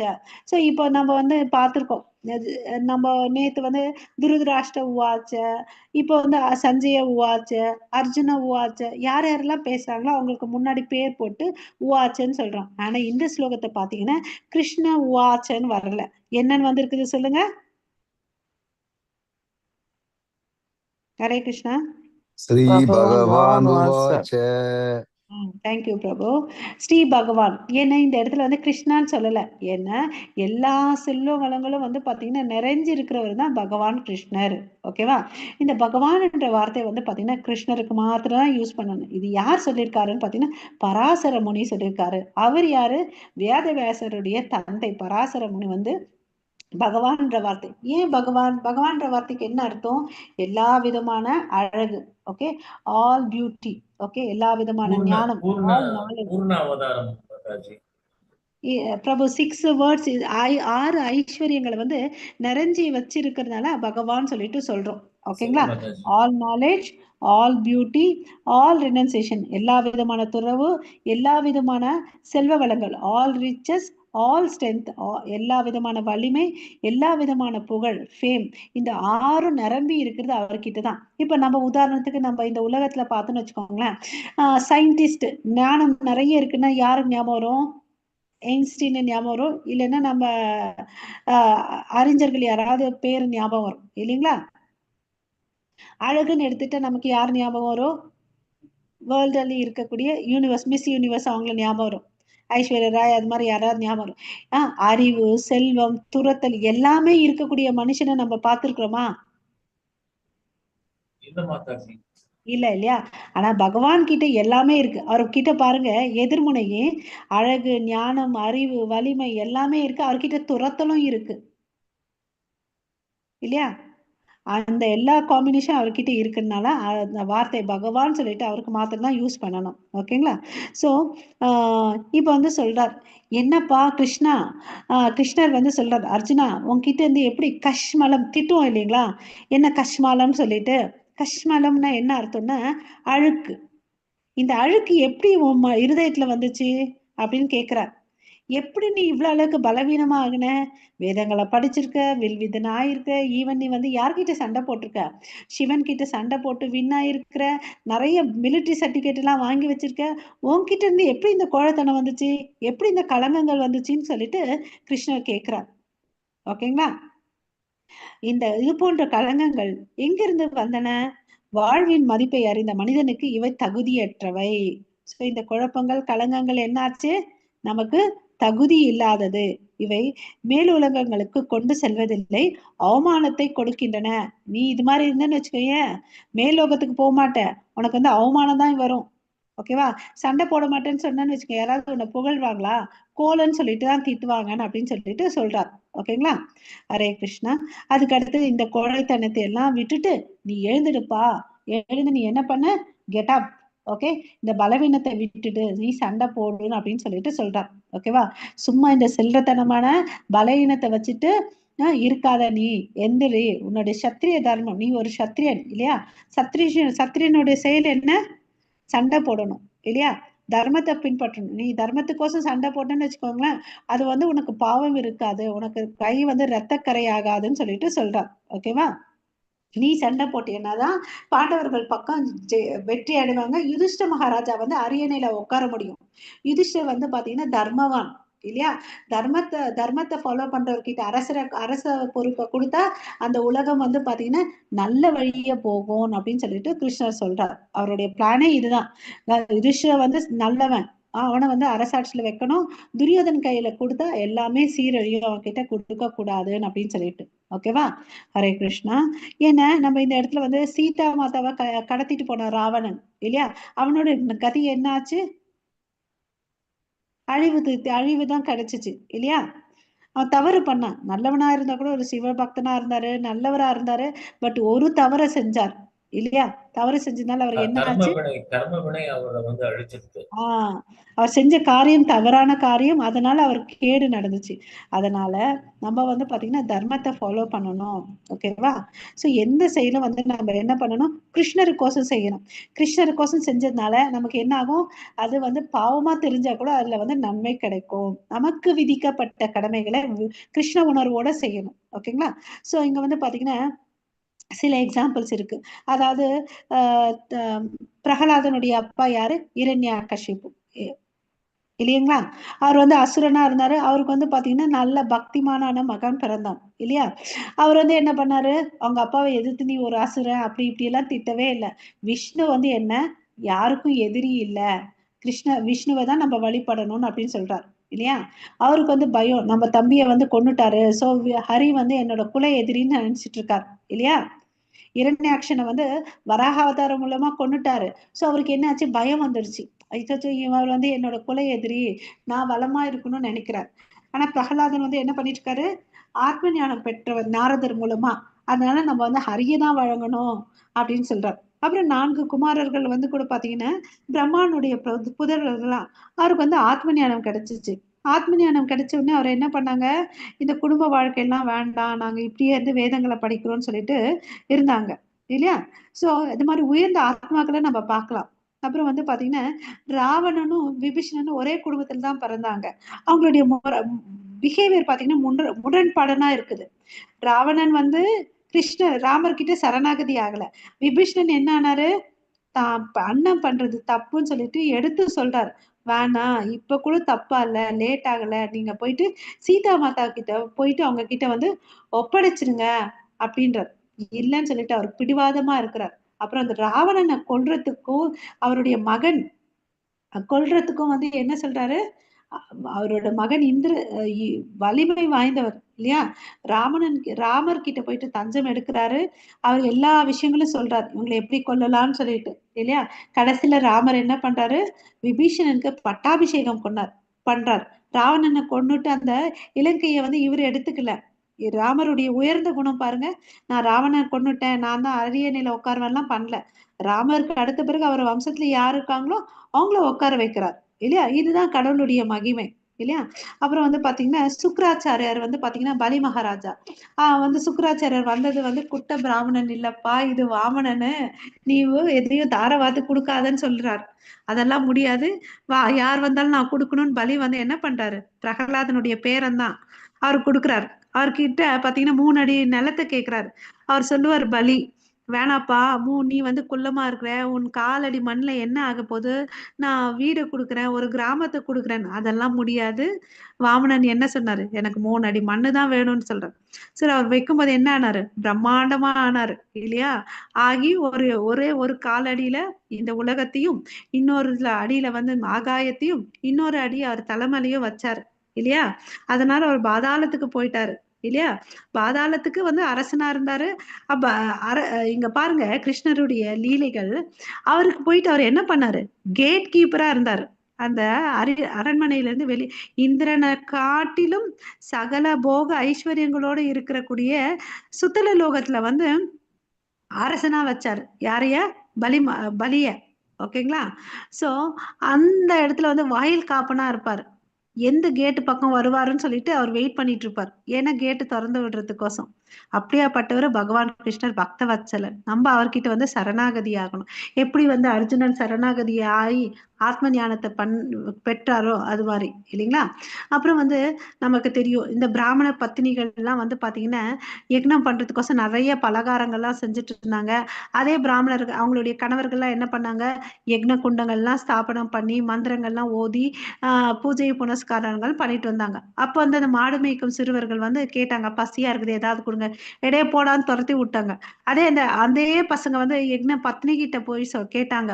அவங்க என்ன பண்ணாங்க, பசிக்குதாப்பா இருங்கப்பான்னு சொல்லிட்டு என்னெல்லாம் வெரைட்டி செஞ்சு வச்சாங்க எல்லாத்தையும் பேக் பண்ணி அவங்க கையில கொடுத்தாங்க இல்லையா? இங்க யக்னம் பண்றதே, யக்ன புருஷன் யாரு, கிருஷ்ணர். அவரை திருப்தி பண்றதுக்கு தான் கேட்டார். ஆனா அவரே நேர்ல வந்து கேட்கிறாரு, தன்னோட ஃப்ரெண்ட்ஸ் அமிச்சு, எனக்கு பசிக்குதுடா போய் வாங்கிட்டு வாங்கன்னு அப்படின்னு சொல்லிட்டு. பிராமணர்கள் கொடுக்கல இல்லையா? அவங்களுடைய மனைவிமார்கள் என்ன பண்ணாங்க, போய் கொடுத்தாங்க இல்லையா? சோ அவங்களுக்கு தான் பாத்தீங்கன்னா கடவுளுடைய கருணையும் அவரை பாக்குறதுக்குரிய தகுதியும் நேரடியாக கிடைச்சிச்சு இல்லையா? இவங்க வந்து எத்தனை நாள் குருகுலத்துல போயிட்டு வாழ்ந்திருப்பாங்க, எத்தனை ரூல்ஸ் ரெகுலேஷனை ஃபாலோ பண்ணிருப்பாங்க, எவ்வளவு கஷ்டப்பட்டு வேதங்களை படிச்சிருப்பாங்க இல்லையா? அவங்களுக்கு வந்து இவங்க ஃபீல் பண்ணுவாங்க, என்னடா நம்ம இதெல்லாம் பண்ணமே, நம்ம மனைவி எல்லாம் ஒண்ணுமே இல்ல, வேஸ்ட் ஃபெலோஸ் நினைச்சிட்டு இருந்தோம், அவங்களுக்கு வந்து இவ்வளவு அளவுக்கு கிருஷ்ணருடைய கருணை கிடைச்சிருக்கு இல்லையான்னு அப்படின்னு சொல்லிட்டு இல்லையா? சோ நம்ம எதை செஞ்சாலும் கிருஷ்ணருக்கோசம் செய்யணும்னு சொல்லிட்டு. அது மாதிரிதான் பாத்தீங்கன்னா சாதாரண இந்த நம்ம குரு பரம்பரையில ரகுநாத கோசாமின்னு ஒருத்தர் இருக்கார். அவர் வந்து ஒரு கோடீஸ்வரனுடைய பையன். எல்லாத்தையும் திறந்துட்டு கிருஷ்ணருக்கோசம் வந்துட்டார் இல்லையா? சைத்தன்ய மகாபிரபுவோடைய சீடுனா அதுவும் பாத்தீங்கன்னா ஜெகநாத் பூரியில வந்து யாசகம் பண்ணி வாழ்ந்துட்டு வர்றார். அதை பார்த்து கோடீஸ்வரன் தந்தடே இப்படி எல்லாம் பண்ணாதடா, நீ அதே பூரியில இருக்கிறியா, இரு, ஒரு வீடு வாடகை எடுத்துக்கோ, உனக்கு சமைக்கிறதுக்கு எல்லாம் ஆள் அனுப்புற வச்சுக்கோன்னு சொல்லுவார். அதெல்லாம் ஏத்துக்க மாட்டார். நம்மளுடைய பிரபுபாதா தன்னுடைய வாழ்க்கைய பாத்தீங்கன்னா ரிட்டையர்மெண்ட் வாழ்க்கையில ஹாயா வீட்டுல உட்காரணும். அவர் என்ன பண்ணாரு, பாஷாங்க தேசத்துக்கு போனாரு இல்லையா? அங்க போய் கிருஷ்ண பிரச்சாரத்தை பண்ணாரு இல்லையா? நிறைய பேர் தன்னுடைய வாழ்க்கையை கிருஷ்ணருக்கோசம் அர்ப்பணிச்சிருக்காங்க. நம்மளும் கிருஷ்ண பக்தியை நம்மளும் நம்ம வாழ்க்கையில ஆரம்பிக்கலாம். சரிங்களா? ஹரே கிருஷ்ண மாதாஜி. 7வது ஸ்லோகம். कार्पण्यदोषोपहत स्वभावः पृच्छामि त्वां धर्मसम्मूढचेताः यच्छ्रेयस्यानिश्चितं ब्रूहि तन्मे शिष्यतेऽहं शाधि मां त्वां प्रपन्नम्. हरे कृष्ण. ஹரே கிருஷ்ண மாதாஜி. இந்த இடத்துல வந்து பாத்தீங்கன்னா அர்ஜுனன் சொல்றாரு, அப்பா கிருஷ்ணா எனக்கு கன்ஃபியூஷனா இருக்குதுடா, எனக்கு என்ன வேலை செய்யறதுன்னு எனக்கு தெரியல, மனசு பலவீனமா இருக்குது. ஸோ அதனால எனக்கு வந்து ஒரு இந்த லாஸ்ட் லைன் பாருங்க, சிஷ்ய யஷ்யதே அகம் ஷாதி மாம் துவாம் பிரபன்னம் சிஷ்யத்தை. நான் இப்போ வந்து என்ன ஆகுறேன், உன்கிட்ட சரணடைகிறேன், நான் உன்னோட சிஷ்யன் ஆயிடுறேன். இவ்வளோ நேரம் கிருஷ்ணர் என்னென்ன ரோல் பிளே பண்ணாரு, ஒரு மாமா பையன் கசினா இருந்தாரு, ஒரு தேரோட்டியா இருந்தாரு, ஒரு தூதுவரா இருந்தாரு, நலம் விரும்பியா இருந்தாரு இல்லையா, நண்பனா இருந்தாரு. இப்ப என்ன ஆறாரு, குரு ஆகிறாரு இல்லையா, இவர் வந்து சிஷ்யன் ஆகிறார். ஸோ நம்ம வந்து எப்போ யாரை அணுகணும்னு பார்த்தீங்கன்னா, நம்மளுடைய வாழ்க்கையில நம்ம சேர்த்து வச்சிருக்க எக்ஸ்பீரியன்ஸ் இல்லை நம்மளுடைய அனுபவங்கள் ஞானம் நமக்கு வந்து பிரச்சனைக்கு வந்து தீர்வு காணலன்னு வச்சுக்கோங்களேன், அப்போ வந்து நம்ம வந்து ஒரு குருவை அணுகணும். அதுதான் வந்து கிருஷ்ணர் கிட்ட வந்து அர்ஜுனன் வந்து பாத்தீங்கன்னா சரணாகிறார். கிருஷ்ணருக்கு வந்து முதல் சிஷ்யன் யாருன்னா அர்ஜுனன், ஃபர்ஸ்ட் டிசைபிள். ஓகேவா. ஸோ நம்மளுடைய நரம் விரும்பி கிட்ட வந்து நம்ம வந்து சரணாகதி ஆகணும். ஏன்னா அவங்க தான் வந்து நமக்கு எது நல்லது கரெக்டுன்றதை கரெக்டா சொல்லி கொடுப்பாங்க இல்லையா. ஸோ இந்த ஆத்ம ஞானத்தை கொடுக்க போற self realisation. Okay. Hare Krishna. So இது மாதிரி யாராவது சரணாகதி அடைஞ்சிருக்காங்களா, நம்ம வேதங்கள்ல இருக்கான்னா இருக்கு. கஜேந்திரன் பாத்தீங்கன்னா பல ஆயிரம் வருஷங்கள் வந்து பாத்தீங்கன்னா சண்டை போடுவார். யானைக்கு வந்து பாத்தீங்கன்னா நிலத்துல பலம், முதலைக்கு வந்து நீர்ல பலம் இல்லையா. ஒரு நாள் போய் தாமரை அந்த நதியில போய் ஏரிக்கரையில விளையாடலாம் தன் குடும்பத்தோட குளிச்சு விளையாடுக்க போன கஜேந்திரனுக்கு என்ன ஆச்சு, தன்னுடைய காலை கட்டியா புடிஞ்சுக்குச்சு. யாரு, அந்த முதலை. ஓகேவா. சண்டை இதுக்கு தண்ணியில வந்து முதலைக்கு பலம், யானைக்கு வந்து நிலத்துல பலம். நடக்குது பல வருஷங்களா நடக்குது. அப்ப அந்த கஜேந்திரன் பாருங்க 1000 வருஷங்களுக்கு பிறகு அவருக்கு புத்தி வருது, கிருஷ்ணான்னு சொல்லிட்டு நினைக்கிறார். அதாவது இது யாருன்னு பாத்தீங்கன்னா இந்திரதியும்ன மகாராஜா அகஸ்திய முனிவருடைய சாபத்தால வந்து யானையா பிறக்கிறாரு. கிங் ஹூ தேவரோக அரசன். அவரும் வந்து பாத்தீங்கன்னா ஒரு முனிவருடைய சாபத்தால வந்து முதலையா பிறக்கிறார். ஓகேவா. ஸோ இந்த இடத்துல நம்ம 2 விஷயம் தெரிஞ்சுக்கணும். முன் ஜென்மத்தின் சாபத்தால வந்து இங்க வந்து பிறக்கிறார். அகஸ்திய முனிவர் வந்து ஒரு முறை போயிருப்பாரு. அப்ப இந்திரதியுமன் மகாராஜா ஆழ்ந்த தியானத்துல இருப்பார். ஓகேங்களா. அதனால அவர் வந்து அவரை வெல்கம் பண்ண மாட்டார். நீ என்னடா நான் வந்திருக்கேன் இவ்வளவு அசால்ட்டா இருக்கிறேன்னு சொல்லிட்டு அவர் சாபம் கொடுத்துடுவார். ஆக்சுவலி இந்திரதியுமன் மகாராஜா மேல தப்பு இல்லை, அவர் தியானத்துல தான் இருக்காரு. அறியாமைனால அவர் வந்து தெரியல, அவருக்கு அறியாமை அல்ல தெரியல, அவர் நார்மலா ஓரியன்ட் ஆயில்ல அவரு. ஓகேங்களா. அதனால அவர் வந்து கவனிக்காம விட்டாரு அகஸ்தியரை. அகஸ்தியர் கொடுத்த சாபத்தால இங்க பாருங்க, ஒரு உயர்ந்தவர் சாபம் கொடுத்ததுனால இவருக்கு வந்து இந்த ஜென்மத்துல ஆணையா பிறந்தாரு, அதை ஒரு சைட்ல வச்சுக்கலாம். பட் கடைசியிலேயே யாரை பாக்குறதுக்கு சந்தர்ப்பம் கிடைச்சிச்சு, பகவான் விஷ்ணுவை பார்க்கறதுக்கு சந்தர்ப்பம் கிடைச்சிச்சு இல்லையா. சோ அந்த சாபம் கூட இவருக்கு நன்மையை தான் முடிஞ்சிச்சு. இது ஒரு பாயிண்ட். அப்புறம் இந்த முதலை வந்து பாத்தீங்கன்னா அந்த யானையை காலை பிடிச்சிட்டு இருக்குது.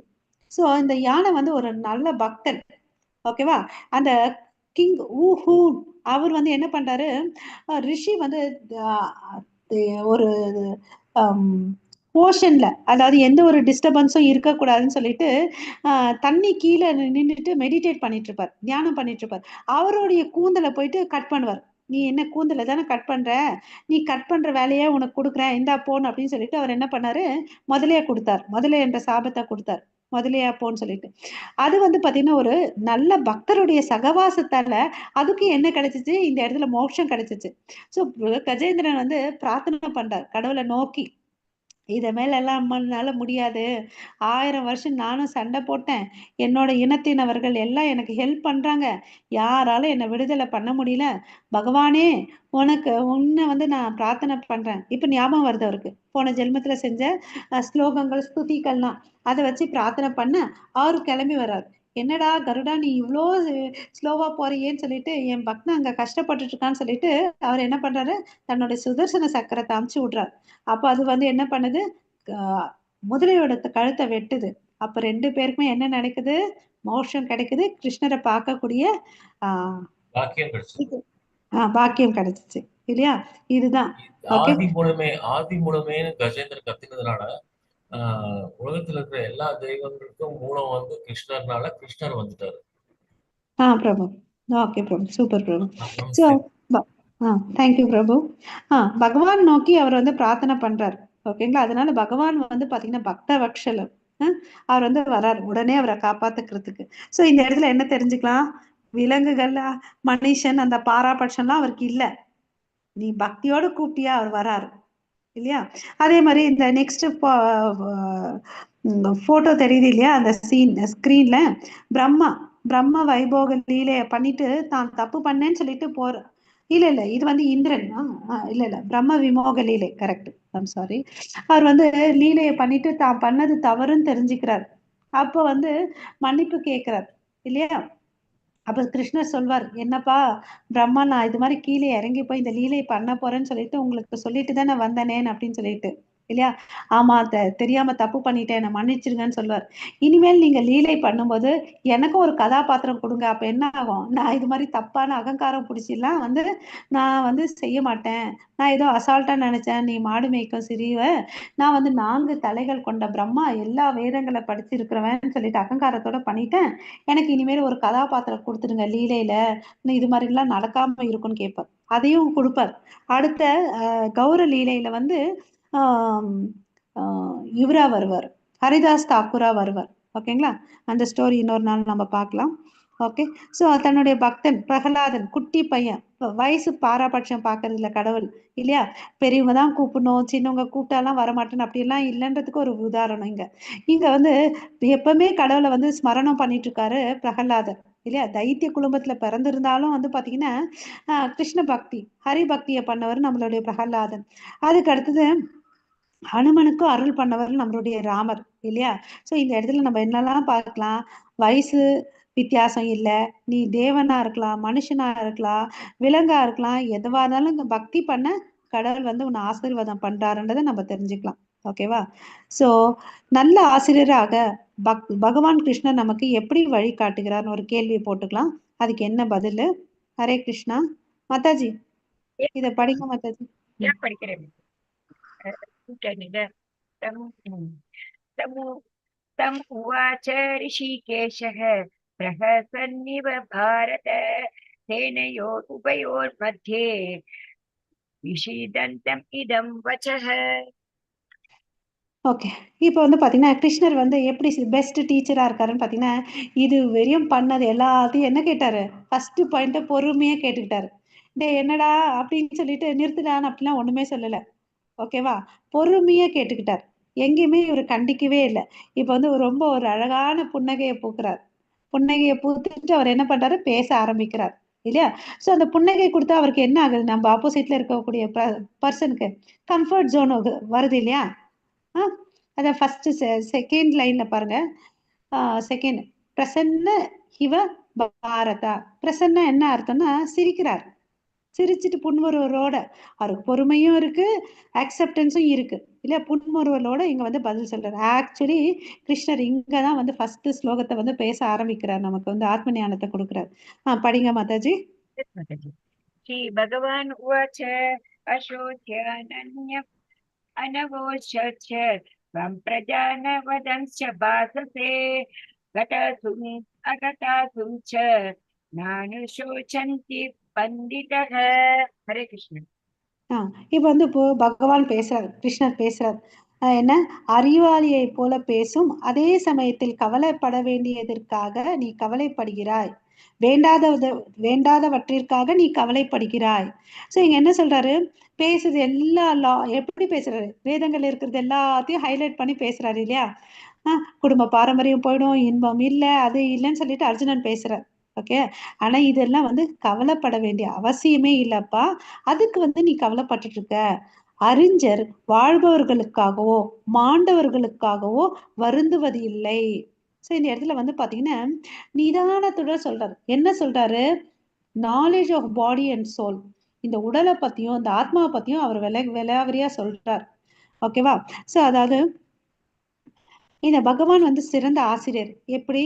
ஃபர்ஸ்ட் அத்தியாயத்துல அவர் பேசவே இல்லை. 2வது அத்தியாயத்துல பாத்தீங்கன்னா சண்டை போடுறதுக்கோசம் அர்ஜுனன் தயாராகி சரணடைந்த போது கீதை என்னும் ஞானம் கூறப்பட்டது. சோ இது யோசிச்சு பாருங்க, சண்டை போடணும்னு ரெடி ஆகி கிளம்பி போயிட்டோம். அங்க போயிட்டு நான் சண்டை போட மாட்டேன்னு சொன்னேன்னா எவ்வளவு அளவுக்கு சில்லியா இருக்கும் இல்லையா? ஆமாவா இல்லையா? ஆனா ஆமா இருந்தாலும் ஆமா அந்த இடத்துல அவர் ஆத்ம ஞானத்தை கொடுத்து என்கரேஜ் பண்ணி, நீ சத்திரியன்பா, உன்னோட ரோல் பிளே நீ பண்ணுன்னு அப்படின்னு சொல்லிட்டு ஆத்ம ஞானத்தை கொடுக்குறார். ஓகேவா? கோவப்படல. அங்க புன்முறுவல், டேய் உனக்கோசம் நான் மெசஞ்சரா போனேன்டா, உனக்கோசம் தேரோட்டியா இருக்கிறேன்டான்னு அப்படி எதுவுமே கத்தல, கூப்பாடல, ஆர்ப்பாட்டம் பண்ணல. நம்மளா இருந்தா தாட்பூட் ராஜா மாதிரி எகிரி குதிச்சிருப்போம் இல்லையா? நிதானத்துடன் எல்லா கேள்விகளுக்கும் பதில் சொல்றாரு, உற்சாகப்படுத்துறார் இல்லையா? சோ அவனுக்கு முடிவு எடுக்கிறதுக்கும் சந்தர்ப்பம் கொடுக்குறார். கடைசியில அவர் சொல்றாரு, உன் இஷ்டம், நீ என்ன செய்யறியோ செய்யும் தான் சொல்றாரு, இது செய்யின்னு சொல்லவே மாட்டார். ஓகேங்களா? சோ அதுக்கு அடுத்தது வந்து பாத்தீங்கன்னு வச்சுக்கோங்களேன், இந்த இடத்துல வந்து நம்ம உடல் வந்து பார்த்தோம்னு வச்சுக்கோங்களேன், 2 விதமான 3 விஷயங்களை நம்ம தெரிஞ்சுக்கணும். அதாவது ஒரு பழத்தை எடுத்தோம்னு வச்சுக்கோங்களேன், மேல் தோல் இருக்கும், அதுக்குள்ள வந்து பல்ப் இருக்கும், அதுக்குள்ள ஒரு சீடு இருக்கும். ஆமா இல்லையா? சில பழத்துல இப்படிதான் இருக்கும். அது நான் வந்து உங்களை பார்க்கலாம், நீங்க வந்து என்ன பார்க்கலாம். இது வந்து பாத்தீங்கன்னா ஸ்தூல உடம்பு, கிராஸ் பாடி, பஞ்சபூதங்களால் ஆனது. அதுக்குள்ள வந்து பாத்தீங்கன்னா சூக்ஷ்ம உடம்பு, சப்டல் பாடின்னு சொல்லுவோம். மனம், புத்தி, அகங்காரம். இதை பார்க்க முடியாது, உணர முடியும். நம்மள யாராவது கத்தி பேசுனாங்கன்னு வச்சுக்கோங்களேன், நமக்கு எப்படி இருக்கும்? சங்கடமா இருக்கும். சங்கடமா இருக்கும். அது நம்மளால உணர முடியுது இல்லையா? அனுபவிக்கிறோம். யாராவது நம்மளை புகழ்ந்து தள்ளினாங்கன்னு வச்சுக்கோங்களேன், நம்ம எப்படி இருப்போம்? சந்தோஷப்படுவோம். சந்தோஷமா இருக்கும் இல்லையா? இந்த உணர்வுகளை நம்மளால ஃபீல் பண்ண முடியுது, வெளியே தெரியாது இல்லையா? இதுதான் வந்து சூக்ஷ்ம உடம்பு, மனம், புத்தி, அகங்காரம். அதுக்குள்ள நம்ம இருதயத்துக்குள்ள வந்து பாத்தீங்கன்னா ஆத்மா, பரமாத்மா இருக்காங்க. ஓகேங்களா? ஆத்மான்றது இந்த ஜீவாத்மா, நம்ம பரமாத்மான்றது வந்து பகவான் ஷீரோதக ஷாயியாக விஷ்ணு எல்லார்கிட்டயும் இருக்காரு. எறும்புல இருந்து பிரம்மா வரையும் இருக்காங்க, எல்லா ஜீவராசிக்குள்ள இருக்காங்க. சோ இப்ப நம்ம வந்து இந்த படத்துல நம்ம ஒரு இடத்துல போறோம்னு வச்சுக்கோங்களேன், இப்ப என்ன தெரியுது? ஒரு கடல் அலைகள் தெரிஞ்சு, இன்னும் கொஞ்சம் கிட்ட போறோம், மரங்கள் இருக்கிறது தெரியுது. இன்னும் கொஞ்சம் கிட்ட போனா கிளைகள் தெரியும். அது கிட்ட போனா என்ன தெரியுது? ஒரு பறவை சாப்பிட்டுட்டு இருக்கிறத பாக்குறோம் இல்லைங்களா? நம்ம பயணம் பண்ணும்போது இதை நம்ம நார்மலா பார்த்திருப்போம். அங்க ஒண்ணுமே இல்லாத மாதிரி தெரியும். கிட்ட போக போக தான் நமக்கு பல விஷயங்கள் புரியுது இல்லையா? அது மாதிரி நமக்கு சரியான நம் பார்வை வந்து பாத்தீங்கன்னா பூரணமாக இருக்கும்போது நாம் பார்ப்பது சரியாக புலப்படும் என்று தான் நம்புகின்றேன் இல்லைங்களா? சோ நம்ம ஒரு கேள்வி போட்டுக்கணும். கேள்வி, அதாவது நம்மளுடைய புலன்கள் வந்து பர்ஃபெக்டா என்றது, ஓகே, சரியா இருக்குதா அப்படின்றத கேட்டுக்கிட்டேன்னு வச்சுக்கோங்க, நமக்கு பதில் கிடைக்கும். அதாவது ஒரு உதாரணத்துக்கு நம்ம ஒரு வீட்டுல இருக்கோம்னு வச்சுக்கோங்களேன், கீழ இருந்து மேல 2வது மாடியில இருக்கவங்களை கூப்பிட்டோன்னு வச்சுக்கோ, அவங்களுக்கு கேக்குமா கேட்காதா? கேட்காது. கேட்காது. சோ அப்ப நம்ம புலன்கள் வந்து குறைபாடானதா, குறைபாடு இல்லாததா? குறைபாடு உள்ளது நமது குழந்தை. குறைபாடு உள்ளது. அதே மாதிரிதான் கண்ணு கூட ஒரு தூரத்துல இருக்க பொருள் தான் தெரியும். அதுக்கு பிறகு அங்க இருந்தா கூட நம்ம பார்வைக்கு தெரியாது. அப்ப அது இல்லாம போகுன்றது அர்த்தமா? கிடையாது, இருக்கு, ஆனா கிடையாது. நமக்கு தெரியல. தெரியல. ஆனா கிட்ட போக போக போக தெரியுது இல்லையா? சோ ஆமா. இதுதான் வந்து பிரபுபாதா வந்து நம்ம புலன்களை வந்து நம்ம எண்ணங்கள் புலன்கள் எப்படின்னு சொல்லிட்டு ஒரு சின்ன ஒரு இன்சிடென்ட் சொல்றாரு. ஒரு பையனை கூப்பிடுறாரு, அவர் தலையை தொடுறாரு, இது என்னதுப்பான்னு கேக்குறாரு. என்ன பதில் சொல்லுவான்? தலை. யாரோட தலை? என்னுடைய தலை என்று சொல்லுவாங்க. கையை தொடுறாரு, என்ன சொல்வாரு? வாட் இஸ் திஸ்ன்னு கேக்குறாரு. என்னுடைய கை சொல்லுவாங்க. என்னுடைய கைன்னு சொல்றாரு. யாரோடதுன்னு கேட்டா என்னுடைய கை. அப்ப நீதான் கையான்னு கேட்டா அதுக்கு என்ன பதில்? இல்ல, நீதான் ஆக்சுவலி கையா, நீதான் ஆக்சுவலி தலையா? ஆத்மாக்கு அந்த உடல் கொடுக்கப்பட்டது. சோ நீதான் கையா, நீதான் தலையான்னு இல்லைன்னு சொல்லும். ஏன்னா இந்த அங்கங்கள் எல்லாம் சேர்ந்ததுதான் இந்த உடல். ஓகேவா? சோ நம்ம எப்படி அடையாளப்படுத்தணும்னா, நம்ம இந்த உடல் அல்ல, நான் வந்து என்ன, ஆத்மா இல்லையா? நான் வந்து ஒரு ஜீவாத்மா. சோ இந்த ஜீவாத்மாத்துடைய தன்மைகள் என்ன? நித்தியமானது. ஆனா இந்த உடல் வந்து பாத்தீங்கன்னா பஞ்சபூதங்களால் ஆனது. நிலம், நீர், நெருப்பு, ஆகாயம், காற்று. இது வந்து இந்த இருக்கக்கூடிய பொருட்களால் ஆனது. இது அழியக்கூடியதுன்றதை நம்ம தெரிஞ்சுக்கணும். ஓகேங்களா? ஹரே கிருஷ்ணா. சோ நமக்குள்ள இருக்கக்கூடிய பரமாத்மாவை பார்க்கணும். ஓகேங்களா? சோ ஹரே கிருஷ்ணா. ஸோ சில பேர் வந்து பார்த்தீங்கன்னு வச்சுக்கோங்களேன், கடவுளை புரிஞ்சுக்கிறதுக்கும் இந்த ஒரு உதாரணம் குடுக்குறாங்க. அதாவது நம்ம சூரியனை பார்க்குறோம். சில பேர் வந்து என்ன பண்ணுவாங்க, கதிர்கள தான் வந்து சூரியன் நெனச்சுப்பாங்க. ஓகேவா? இன்னும் கொஞ்சம் பேர் இல்ல, சூரியன் வந்து வட்ட வடிவத்துல இருக்குன்னு நெனைப்பாங்க. இன்னும் கொஞ்சம் பேர் வந்து பார்த்தீங்கன்னா, சூரியன் வந்து ஒரு சோலார் சிஸ்டத்துல ஒரு பார்ட்டுன்றது தெரிஞ்சுப்பாங்க. இது வந்து பார்த்தீங்கன்னா, அவங்கவங்க ஞானத்துக்கு ஏத்த மாதிரி அந்த பொருள பத்தி தெரிஞ்சுக்கிறாங்க. ஓகேங்களா? ஓகே. இந்த 3 நிலைகள் புரிஞ்சுச்சுங்களா? ஹரே கிருஷ்ணா. பிரம்மன், பரமாத்மா, பகவான் அப்படின்னு ஆ என்ன சொல்ல வர்றாரு? அதுதான் வந்து பார்த்தீங்கன்னா, சில பேர் வந்து கடவுள வந்து ஒளின்னு நெனைக்கிறாங்க. இதுதான் வந்து பார்த்தீங்கன்னா, ஆ பிரம்மன் நிலை. அதுக்கு அடுத்தது கடவுளுக்கு வந்து 4 கை ரூபம் இருக்குன்னு நெனைக்கிறாங்க. அது வந்து பரமாத்மா. அதுக்கு அடுத்தது வந்து பார்த்தீங்கன்னா, கிருஷ்ணர் ஷியாமசுந்தர ரூபத்துல 2 கை இரு கையில வந்து இருக்கிறாரு. ஒரு கையில புல்லாங்குழலும், தலையில மயில்பீலி வச்சுட்டு இருக்கிற நிலை தான் வந்து பார்த்தீங்கன்னா, ஹையஸ்ட் நாலேட்ஜ். அது வந்து பகவான். ஓகேவா? இதுதான் நம்ம புரிஞ்சுக்க வேண்டிய விஷயம். சரி ஓகேவா? மாதாஜி. பரிபூரணமான உண்மை என்னன்னா, இந்த 3 நிலைகள இருக்கு. இதுல ஹையஸ்ட் எதுன்னு பார்த்தீங்கன்னா, பகவான். ஓகேவா? இந்த பாயிண்ட் புரிஞ்சுச்சுங்களா? ஹரே கிருஷ்ணா. புரிஞ்சிச்சு மாதாஜி. மாதாஜி இந்த ஸ்லோகம் பாடிங்க. ஆ தேகினோ யஸ்மின். विद्यता देहे कौमारं यौवनं जरा तथा देहान्तर प्राप्ति धीरस्तत्र न मुह्यते. हरे कृष्ण. ஹரே கிருஷ்ணா. இப்போ வந்து அர்ஜுனன் வந்து பார்த்தீங்கன்னா, எல்லாத்தையும் எப்படி பார்க்குறாரு? ஏன் அவருக்கு குழப்பம் வருதுன்னா, உடல் சம்பந்தம் வச்சு பார்க்குறார். தேகினோ யஸ்மின் யதா தேஹே. ஓகேவா? உடல் சம்பந்தம் வச்சு பார்க்கறதுனால அவருக்கு என்ன ஆகுது? அங்க பற்றுதல் வருது. அச்சோ! என் தாத்தா, என் உறவினர்கள் இவங்களெல்லாம் எப்படி நான் கொல்றது? அப்படின்னு நெனைக்கிறார். இவங்கள கொன்னா எனக்கு சந்தோஷம் வராதேன்னு அப்படின்னு சொல்லிட்டு. ஓகேவா? ஸோ நீ இப்படி பார்க்காத. ஓகேவா? ஸோ இந்த உடலுக்கு என்னென்ன மாற்றம் நடக்குதுன்னு இந்த பிக்சர்ல நம்ம பார்க்கலாம். ஒரு குழந்தை பிறக்குது. அது சின்ன பையனா வருது. ஸ்கூலுக்கு போகுது. அப்புறம் வாலிப வயசாகுது. காலேஜுக்கு போறான். அதுக்கு அடுத்தது படிப்பு டிகிரி எல்லாம் பெற்ற பிறகு வேலைக்கு போறான். அதுக்கு பிறகு என்ன ஆகுது? ரிட்டயர்மென்ட் ஏஜ் ஆகுது. உடம்பு வந்து என்ன ஆகுது? சுருங்குது. வளர்ச்சி பெற்ற உடல் என்ன ஆகுது இப்போ? சுருங்க ஆரம்பிக்குது. அப்ப கண்ணு, காது எல்லாம் நம்ம பேச்ச கேட்காது. இல்லையா? அப்போ ஒரு நாள் வந்து இறக்குறார். பிறப்புன்னு யாருக்கு இருக்குதோ எல்லாருக்கும் என்ன இருக்குது? இறப்பு இருக்கு. இருக்குது. எப்படி ஒரு பொருள மசாலா ஐட்டமோ, ஒரு மாத்திரையும் வாங்குனா நமக்கு அதுல வந்து பார்த்தீங்கன்னா, மேனுஃபேக்சரிங் டேட் இருக்கும். அதே கீழ என்ன இருக்குது? எக்ஸ்பைரி எக்ஸ்பைரி டேட்டும் டேட். இருக்கு. ஆ அது மாரி இந்த உடலுக்கும் இது இருக்குதுப்பா. இந்த உடலுக்கு வந்து மாற்றங்களுக்கு உண்டானது. இந்த மாற்றங்கள் வந்து பார்த்தீங்கன்னா, மாதாஜி, எல்லாருக்குமே இருக்கு. மாதாஜி எனக்கு ஒரு கேள்வி.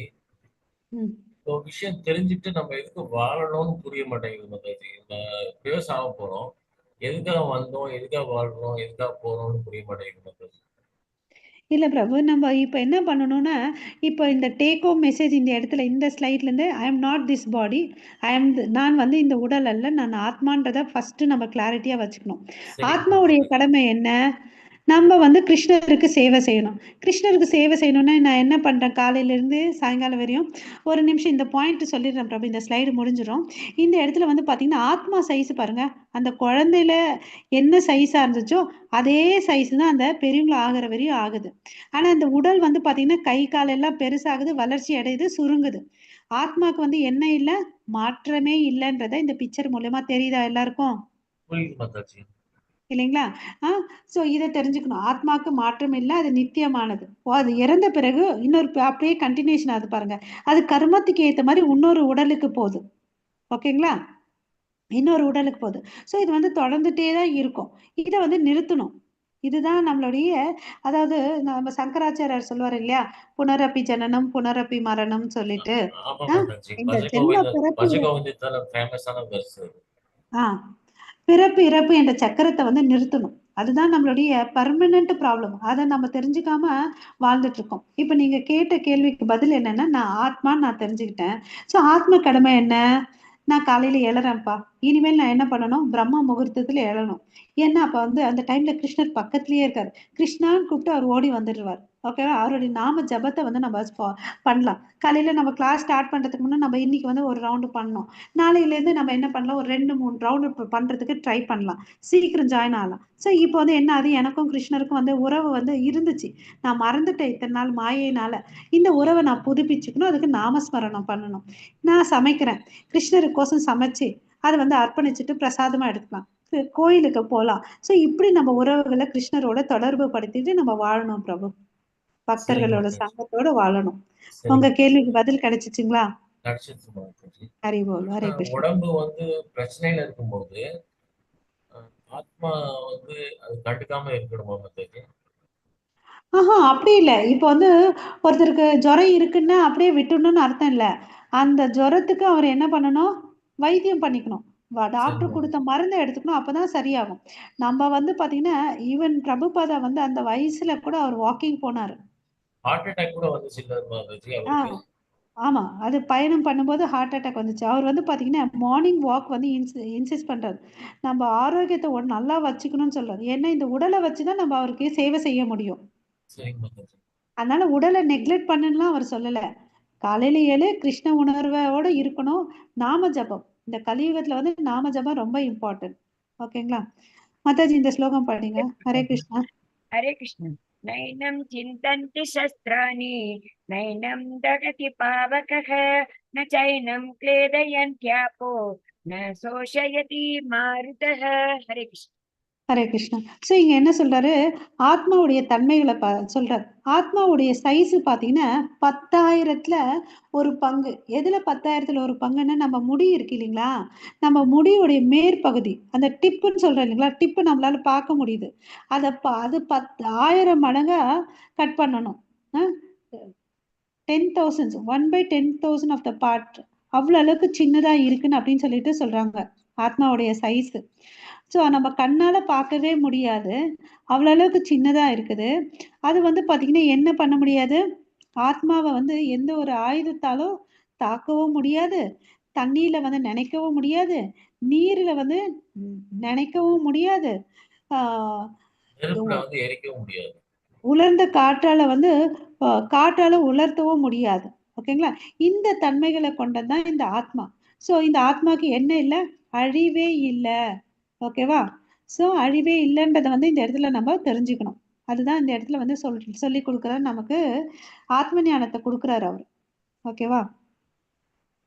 சரிங்க மாதாஜி. 1/10,000 அவ்வளவு அளவுக்கு இருக்கும் பாருங்க. ஃபர்ஸ்ட் அந்த முடியுடைய நுனி பகுதி எடுத்துட்டு 100ஆ கட் பண்ணணும். 100ல கிடைச்ச ஒரு பகுதியை மறுபடியும் 100ஆ கட் பண்ணணும். அவ்வளவு அளவுக்கு சின்னதா இருக்கும். அப்ப யோசிச்சு பாருங்க எவ்வளவு அளவுக்கு சின்னதா இருக்கும்னு சொல்லிட்டு, இல்லையா? ஹரே கிருஷ்ணா. அது அழிக்கவே முடியாது. இந்த பக்கத்துல இருக்க இன்னொரு பிக்சர்ல பாத்தீங்கன்னா 2 பறவைகள் தெரியுது. ஒரு பறவை வந்து பாத்தீங்கன்னா பழத்தை சாப்பிட்டுட்டு இருக்குது. இன்னொரு பறவை பாத்தீங்கன்னு வச்சுக்கோங்க அமைதியா பார்த்துட்டு இருக்குது, இல்லையா? ஸோ அந்த சாப்பிட்ற பழத்தை சாப்பிட்டுட்டு இருக்கக்கூடிய பறவை வந்து பாத்தீங்கன்னா ஆத்மா. அதை விட்னஸ் பண்ணிட்டு இருக்கிறது வந்து பரமாத்மா. ஓகேங்களா? ஸோ நம்ம என்ன பண்றோம்னு வேணும்னா நம்ம மறந்துடலாம். ஆனா யார் மறக்க மாட்டாங்க? பரமாத்மா மறக்க மாட்டார். பரமாத்மா மறக்கவே மாட்டாரு. ஓகேங்களா? Hare Krishna Mataji. Next Mataji. 37. Avacheva. 36 or 37 amateur. 36. Okay. वादांश बहून् वदिष्यन्ति तवाहिताः निन्दन्तः सामर्थ्यं ततो दुःखतरं दुःखिम्. हरे कृष्ण।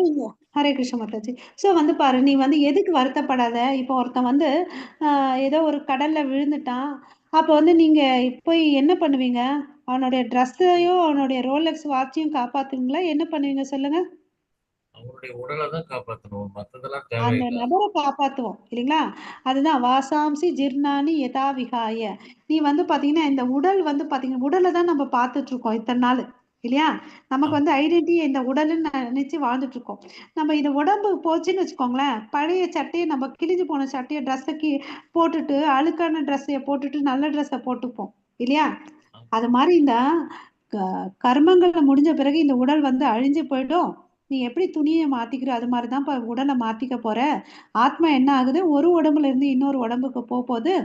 இந்த ஆத்மா இந்த உடலுக்கோசம் நீ கவலைப்படாத, எதிரிகளை கொன்னுடுவ, அவங்க எல்லாம் இறந்து போயிடுவாங்க. இந்த ஆத்மா வந்து நித்தியமானது.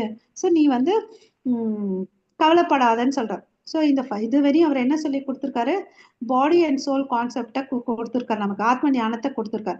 இப்போ வந்து பாத்தீங்கன்னா நம்ம என்ன செயலை செஞ்சாலும் ஏதாவது ஒரு பலனை எதிர்பார்த்து செய்வோம் இல்லையா. இதை செஞ்சா அது எனக்கு கிடைக்கணும் அப்படின்னு சொல்லிட்டு இது இயல்பா எல்லாருக்குமே இருக்கு இல்லையா. நான் எனக்கு வந்து பாத்தீங்கன்னா கர்ம காண்டம், அதாவது கர்ம காண்டிகள்னு சொல்லிட்டு சொல்லுவாங்க. நம்ம வேதங்கள்ல சில ஒரு விஷயங்கள் இருக்கும்.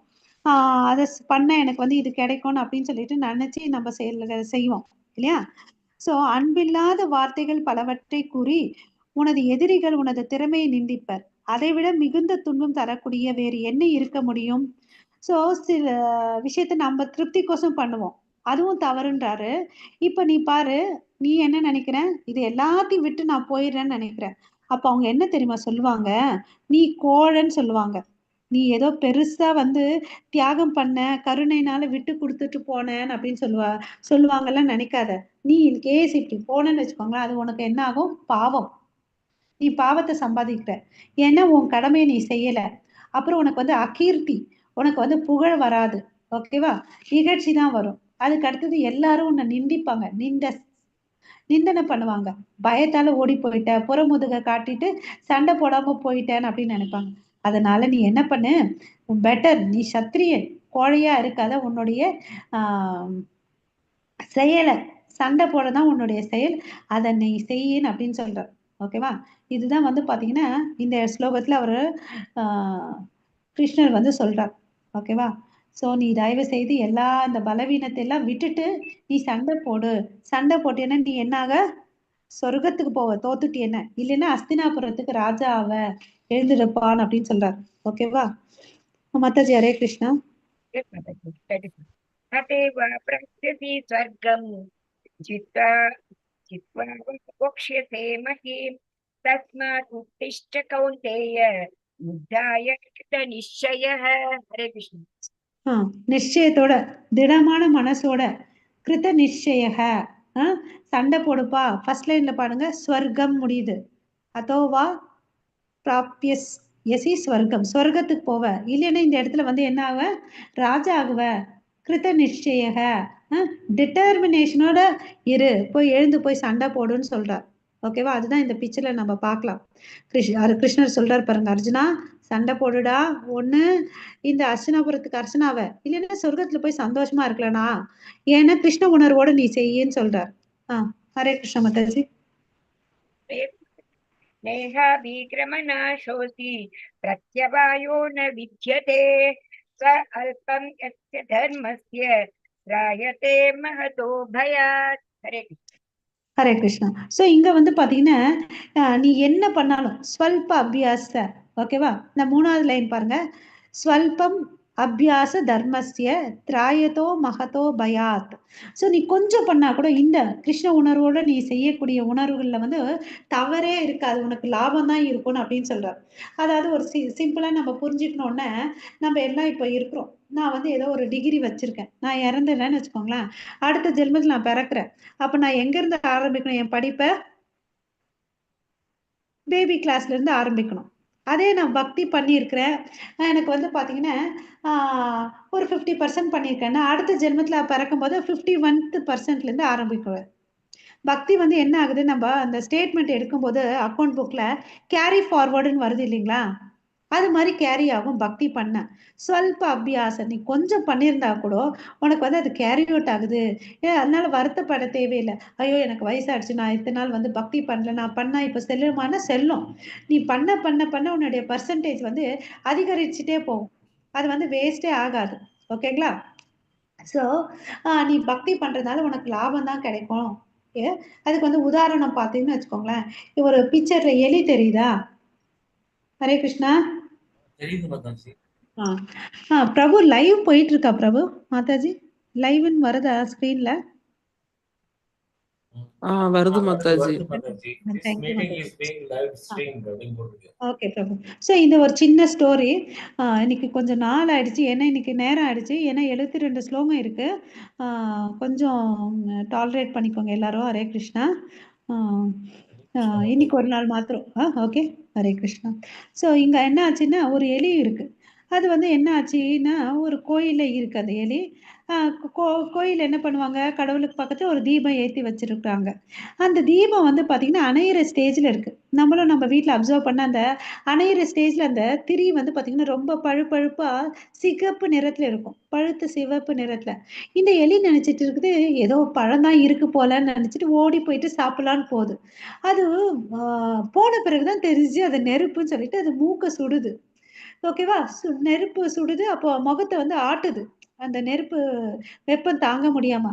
அந்த ஷேக்கிங்னால என்ன ஆகுதுன்னு பார்த்தீங்கன்னா, அந்த திரி மேல உயர்ந்து தீபம் வந்து நல்லா சுடரா எரியுது. இப்ப கடவுள் அங்க என்ன நெனச்சுட்டாரு, அங்க இருக்கக்கூடிய விஷ்ணு, பாருடா எலி வந்து எனக்கு வந்து தீபம் ஏத்துதுன்னு நெனைக்கிறாரு. ஓகேவா?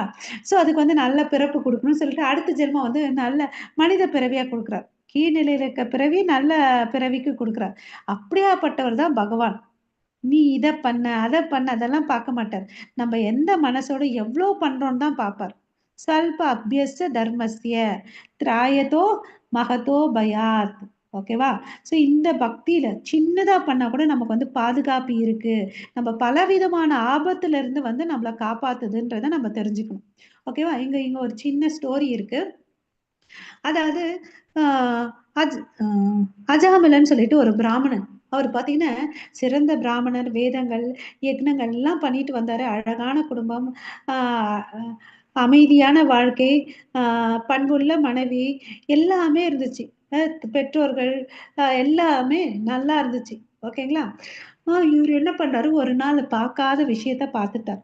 ஒரு வேசி ஒரோட தவறோட இருக்கிறத பார்த்துட்டாரு. அவருக்கு என்ன ஆச்சு, அ அந்த புலன்கள வந்து அவர் கண்ணுன்ற புலன்கள தவறான விஷயத்த பார்த்ததுனால புத்தி ஃபுல்லா அங்க போயிடுச்சு.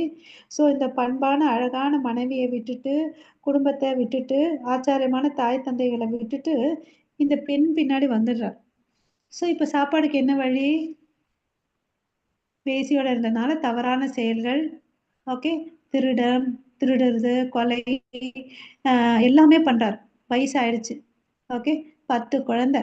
10வது குழந்தைக்கு வந்து நாராயணான்னு பேர் வைக்கிறாரு. மரணம் வரப்போற சமயம், பயம், பலவீனம், 80 வயசாயிடுச்சு. ஸோ இப்ப யாருமே இல்ல. நாராயணா சாப்பிட்டியாடா? நாராயணா தூங்கினியாடா? நாராயணா தண்ணி குடிச்சியாடான்னு இப்படின்னு சொல்லிட்டு சின்ன பையன் மேல ரொம்ப பாசமா நாராயணா, நாராயணான்னு கூப்பிட்டுட்டே இருக்காரு. அவர் செஞ்ச நல்ல விஷயம் என்ன, இந்த கடைசி குழந்தைக்கு வந்து நாராயணான்னு பேர் வச்சதுதான். அப்போ வந்து அவருக்கு மரணம் வருது. அந்த சமயத்துல யமதூதர்கள் வராங்க. நாராயணன் சொல்றாரு, "ஏதோ என்ன கூப்பிடுறான், நீங்க போங்கப்பான்றார்." விஷ்ணு தூதர்களும் போறாங்க. அவங்களுக்கு மத்தியில சண்டை. யமதூதர்கள் நேரா போறாங்க. யமராஜா கிட்ட சொல்றாங்க, "இது மாரி ஆச்சுன்னு" சொல்லிட்டு. "அச்சச்சோ! விஷ்ணு தூதர்கள் இருக்காங்களா? அந்த இடத்துல நமக்கு வேலையே இல்ல. இமிடியேட்டா நீங்க கிளம்பி வந்துருங்கன்றார்." அப்புறமா தான் அவருக்கு வந்து ரியலைசேஷன் ஆகுது. ஓகே. அ நான் வந்து இவ்ளோ தவறுகள செஞ்சிருக்கேன்னு சொல்லிட்டு, அவர் வந்து ரியலைஸ் பண்றார். அப்புறம் வந்து ரிஷிகேஷத்துல போயிட்டு, அ தன்னுடைய நார்மல் ரொட்டீன் லைஃப் இந்த பிராமணனா இருந்தா என்னென்ன ஆச்சாரங்கள்லாம் பண்ணுவாங்க இல்லையா? வேதங்கள படிச்சுட்டு, யக்னங்கள்லாம் பண்ணிட்டு இருக்கு. அப்புறம் அவருக்கு வந்து மரண சமயம் வருது. அப்ப வந்து பார்த்தீங்கன்னா, விஷ்ணு தூதர்கள் வந்து அந்த விமானத்த கடவுள் அனுப்புறாரு. அவர் மூலியமா அவர் வந்து தன்னுடைய கடவுள் இருக்கக்கூடிய திருநாட்டுக்கு போறார். ஓகேவா? ஸோ அவரு வந்து இந்த ஸ்டோரியில நம்ம இந்த இன்சிடென்ட் வந்து பாகவதத்துல இருக்கக்கூடிய ஸ்டோரீஸ். ஓகேங்களா? இது வந்து ரியல் ரியல் லைஃப்ல நடந்தது. ஸோ ஆரம்ப காலத்துல புண்ணியங்கள செஞ்சாரு. நடுவுல தப்பு பண்ணிட்டாரு. அத ரியலைஸ் பண்ணாரு. மறுபடியும் கரெக்ஷன் ஆனாரு. பக்தி பாதையில வந்தாரு. மோட்சத்த பெற்றார். இல்லையா? இது மாரி தான். நம்மளும் வந்து பக்தியில இருக்கணும். அப்புறம் இந்த இடத்துல இன்னொரு ஹனுமன் வந்து நெருப்பு எரிக்கிற மாரி இருக்கு. நம்மகிட்ட என்ன குணாதிசைகள் இருக்கோ, கோவம் அதெல்லாம் கூடாது. அந்த கோவத்த கூட வந்து பார்த்தீங்கன்னா, பக்தர்கள் வந்து சரியான முறையில யூஸ் பண்ணிக்கிறாங்க. அதாவது ஹனுமன் வால்ல வந்து நெருப்பு வச்சிருப்பாங்க. தூதுவரா போகும்போது என்ன பண்ணுவாங்க, குரங்கு தானே என்ன பண்ணும்னு சொல்லிட்டு அவங்க என்ன பண்ணாரு, அந்த ராவணன் ஆட்கள் எல்லாம் அந்த வால்ல வந்து துணி கட்டி நெருப்பு வைப்பார். அந்த இடத்துல அவர் வந்து பார்த்தீங்கன்னா, அந்த கோவத்த வந்து நல்லா யூஸ் பண்ணார் டேலண்டடா இல்லையா? அந்த ஊரு ஃபுல்லாத்தையும் அந்த நெருப்ப வச்சு அழிச்சிட்டார். இல்லையா? நெருப்பையும் வச்சு அழிச்சாரு. அந்த சமயத்துல அந்த ஊரையும் சுத்தி பார்த்தாரு. என்னென்ன சப்போர்ட் அவங்க கிட்ட இருக்கு, எப்படி இருக்குன்னு சொல்லிட்டு அவங்களுடைய கன்ஸ்ட்ரக்ஷன இல்லையா? இதுதான் நம்ம கிட்ட இருக்கக்கூடிய எல்லா செயல் திறமைகள் எல்லாமே வந்து பாத்தீங்கன்னா அவருக்கோசம் சேவையில யூஸ் பண்ணணும். அனுமன் நினைச்சே பார்க்கல நான் வந்து இந்த கடலை வந்து தாண்டுவேன்னு சொல்லிட்டு இல்லையா? ராமருடைய கைங்கரியத்துல ஈடுபடும் போது தான் அவருடைய பலமே அவருக்கு புரிஞ்சிச்சு.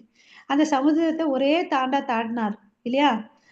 சோ நமக்கு வந்து என்ன முடியுமோ அந்த நாள் நம்ம வந்து பக்தி பண்ணலாம். ஓகேவா? எவ்வளவு அளவுக்கு முடியுதோ அதை பண்றதுனால வீணாகிறது இல்லை. ஹரே கிருஷ்ணா. மாதாஜி. व्यवसायात्मिक बुद्धि निषेधे कुरु नन्दन बहुशाखा ह्यनन्ताश्च बुद्धयो व्यवसायिनां. हरे कृष्ण. ஹரே கிருஷ்ணா. ரொம்ப இம்பார்ட்டன்ட் வேர்ட் இது. ஏகேக குரு நந்தன. ஏகன 1 பாயிண்ட். விவசாத்மிகா புத்திர் 1 பாயிண்ட் டிட்டர்மினேஷன். விவசாத்மாக்கன டிட்டர்மைண்டான ஃபார்மா இருக்கிறது ஒரு விஷயம். கிருஷ்ண உணர்வுல வந்து நான் திடகார்த்தமா இருக்கணும். அதுதான் சொல்றாரு. இதுக்கு வந்து பாத்தீங்கன்னா இந்த பாண்டவர்களை வந்து தன்னுடைய குரு வில் வித்தையெல்லாம் கத்து கொடுத்துட்டு அவங்களுக்கு டெஸ்ட் வைப்பாரு இல்லையா? அது மாதிரி பாண்டவர்களுடைய குரு பேர் என்ன? துரோணாச்சாரியர். அவர் வந்து கூட்டிட்டு போறாரு. அப்போ ஒவ்வொருத்தருக்கையிலயும் வந்து என்னப்பா தெரியுதுன்னா ஒருத்தன் மரம் தெரியுதுன்றான், ஒருத்தன் வந்து பறவை தெரியுதுன்றாரு. அப்ப ஆனா அர்ஜுனன் வந்து மாத்திரம் தான் என்ன சொல்றாரு? பறவையோட கண் தெரியுதுன்னு அப்படின்றாரு இல்லையா? சோ நம்மளுடைய காரியத்துல நம்ம குறியா இருக்கணும். வந்த காரியம் என்ன? ஓகேவா? நம்ம எதுக்கோசம் இங்க பிறந்திருக்கோம்? புனரப்பி ஜனனம், புனரப்பி மரணம். அதுல வந்து நம்ம நிறுத்தணும். அதுதான் நம்மளுடைய real problem and real solution என்ன? கிருஷ்ண கான்சியஸ்னஸ். ஓகே. ஸோ அந்த காரியத்துல குறியா இருந்தார் அர்ஜுனன். அதனால அவர் சிறந்த வில்லாளியா ஆனார். அது மாதிரி நம்மளும் வந்து ஆத்ம ஞானத்தை பெற்று நான் இந்த உடல் அல்ல ஆத்மா கிருஷ்ண உணர்வோட இனிமேல் நான் வாழணுன்றதுல திடமா இருக்கணும் இல்லையா? ஸோ லட்சியம் இருந்துச்சுன்னு வச்சுக்கோங்களேன், கடவுள் நம்மளை வந்து வழி நடத்துவார். ஓகேவா? மாதாஜி அடுத்த ஸ்லோகம். कर्मण्यो वाधिकारस्ते मा फलेषु कदाचन मा कर्मफल हेतुर्भूः मा ते सङ्गोऽस्त्वत् अकर्मणि. हरे कृष्ण. ஹரே கிருஷ்ணா. ஸோ நம்ம என்ன பண்ணிட்டு இருக்கோம்? திட நிச்சயமா விவசாத்மிகா 1 பாயிண்ட் டிட்டர்மினேஷனோட இருக்கிறோமா? பாத்தீங்கன்னா ஒரு கேள்விக்குறி. நம்ம என்னத்தை நோக்கி போட்டிருக்கோம்? போக ஐஸ்வர்யத்தை நோக்கி ஓடிட்டு இருக்கோம் இல்லையா?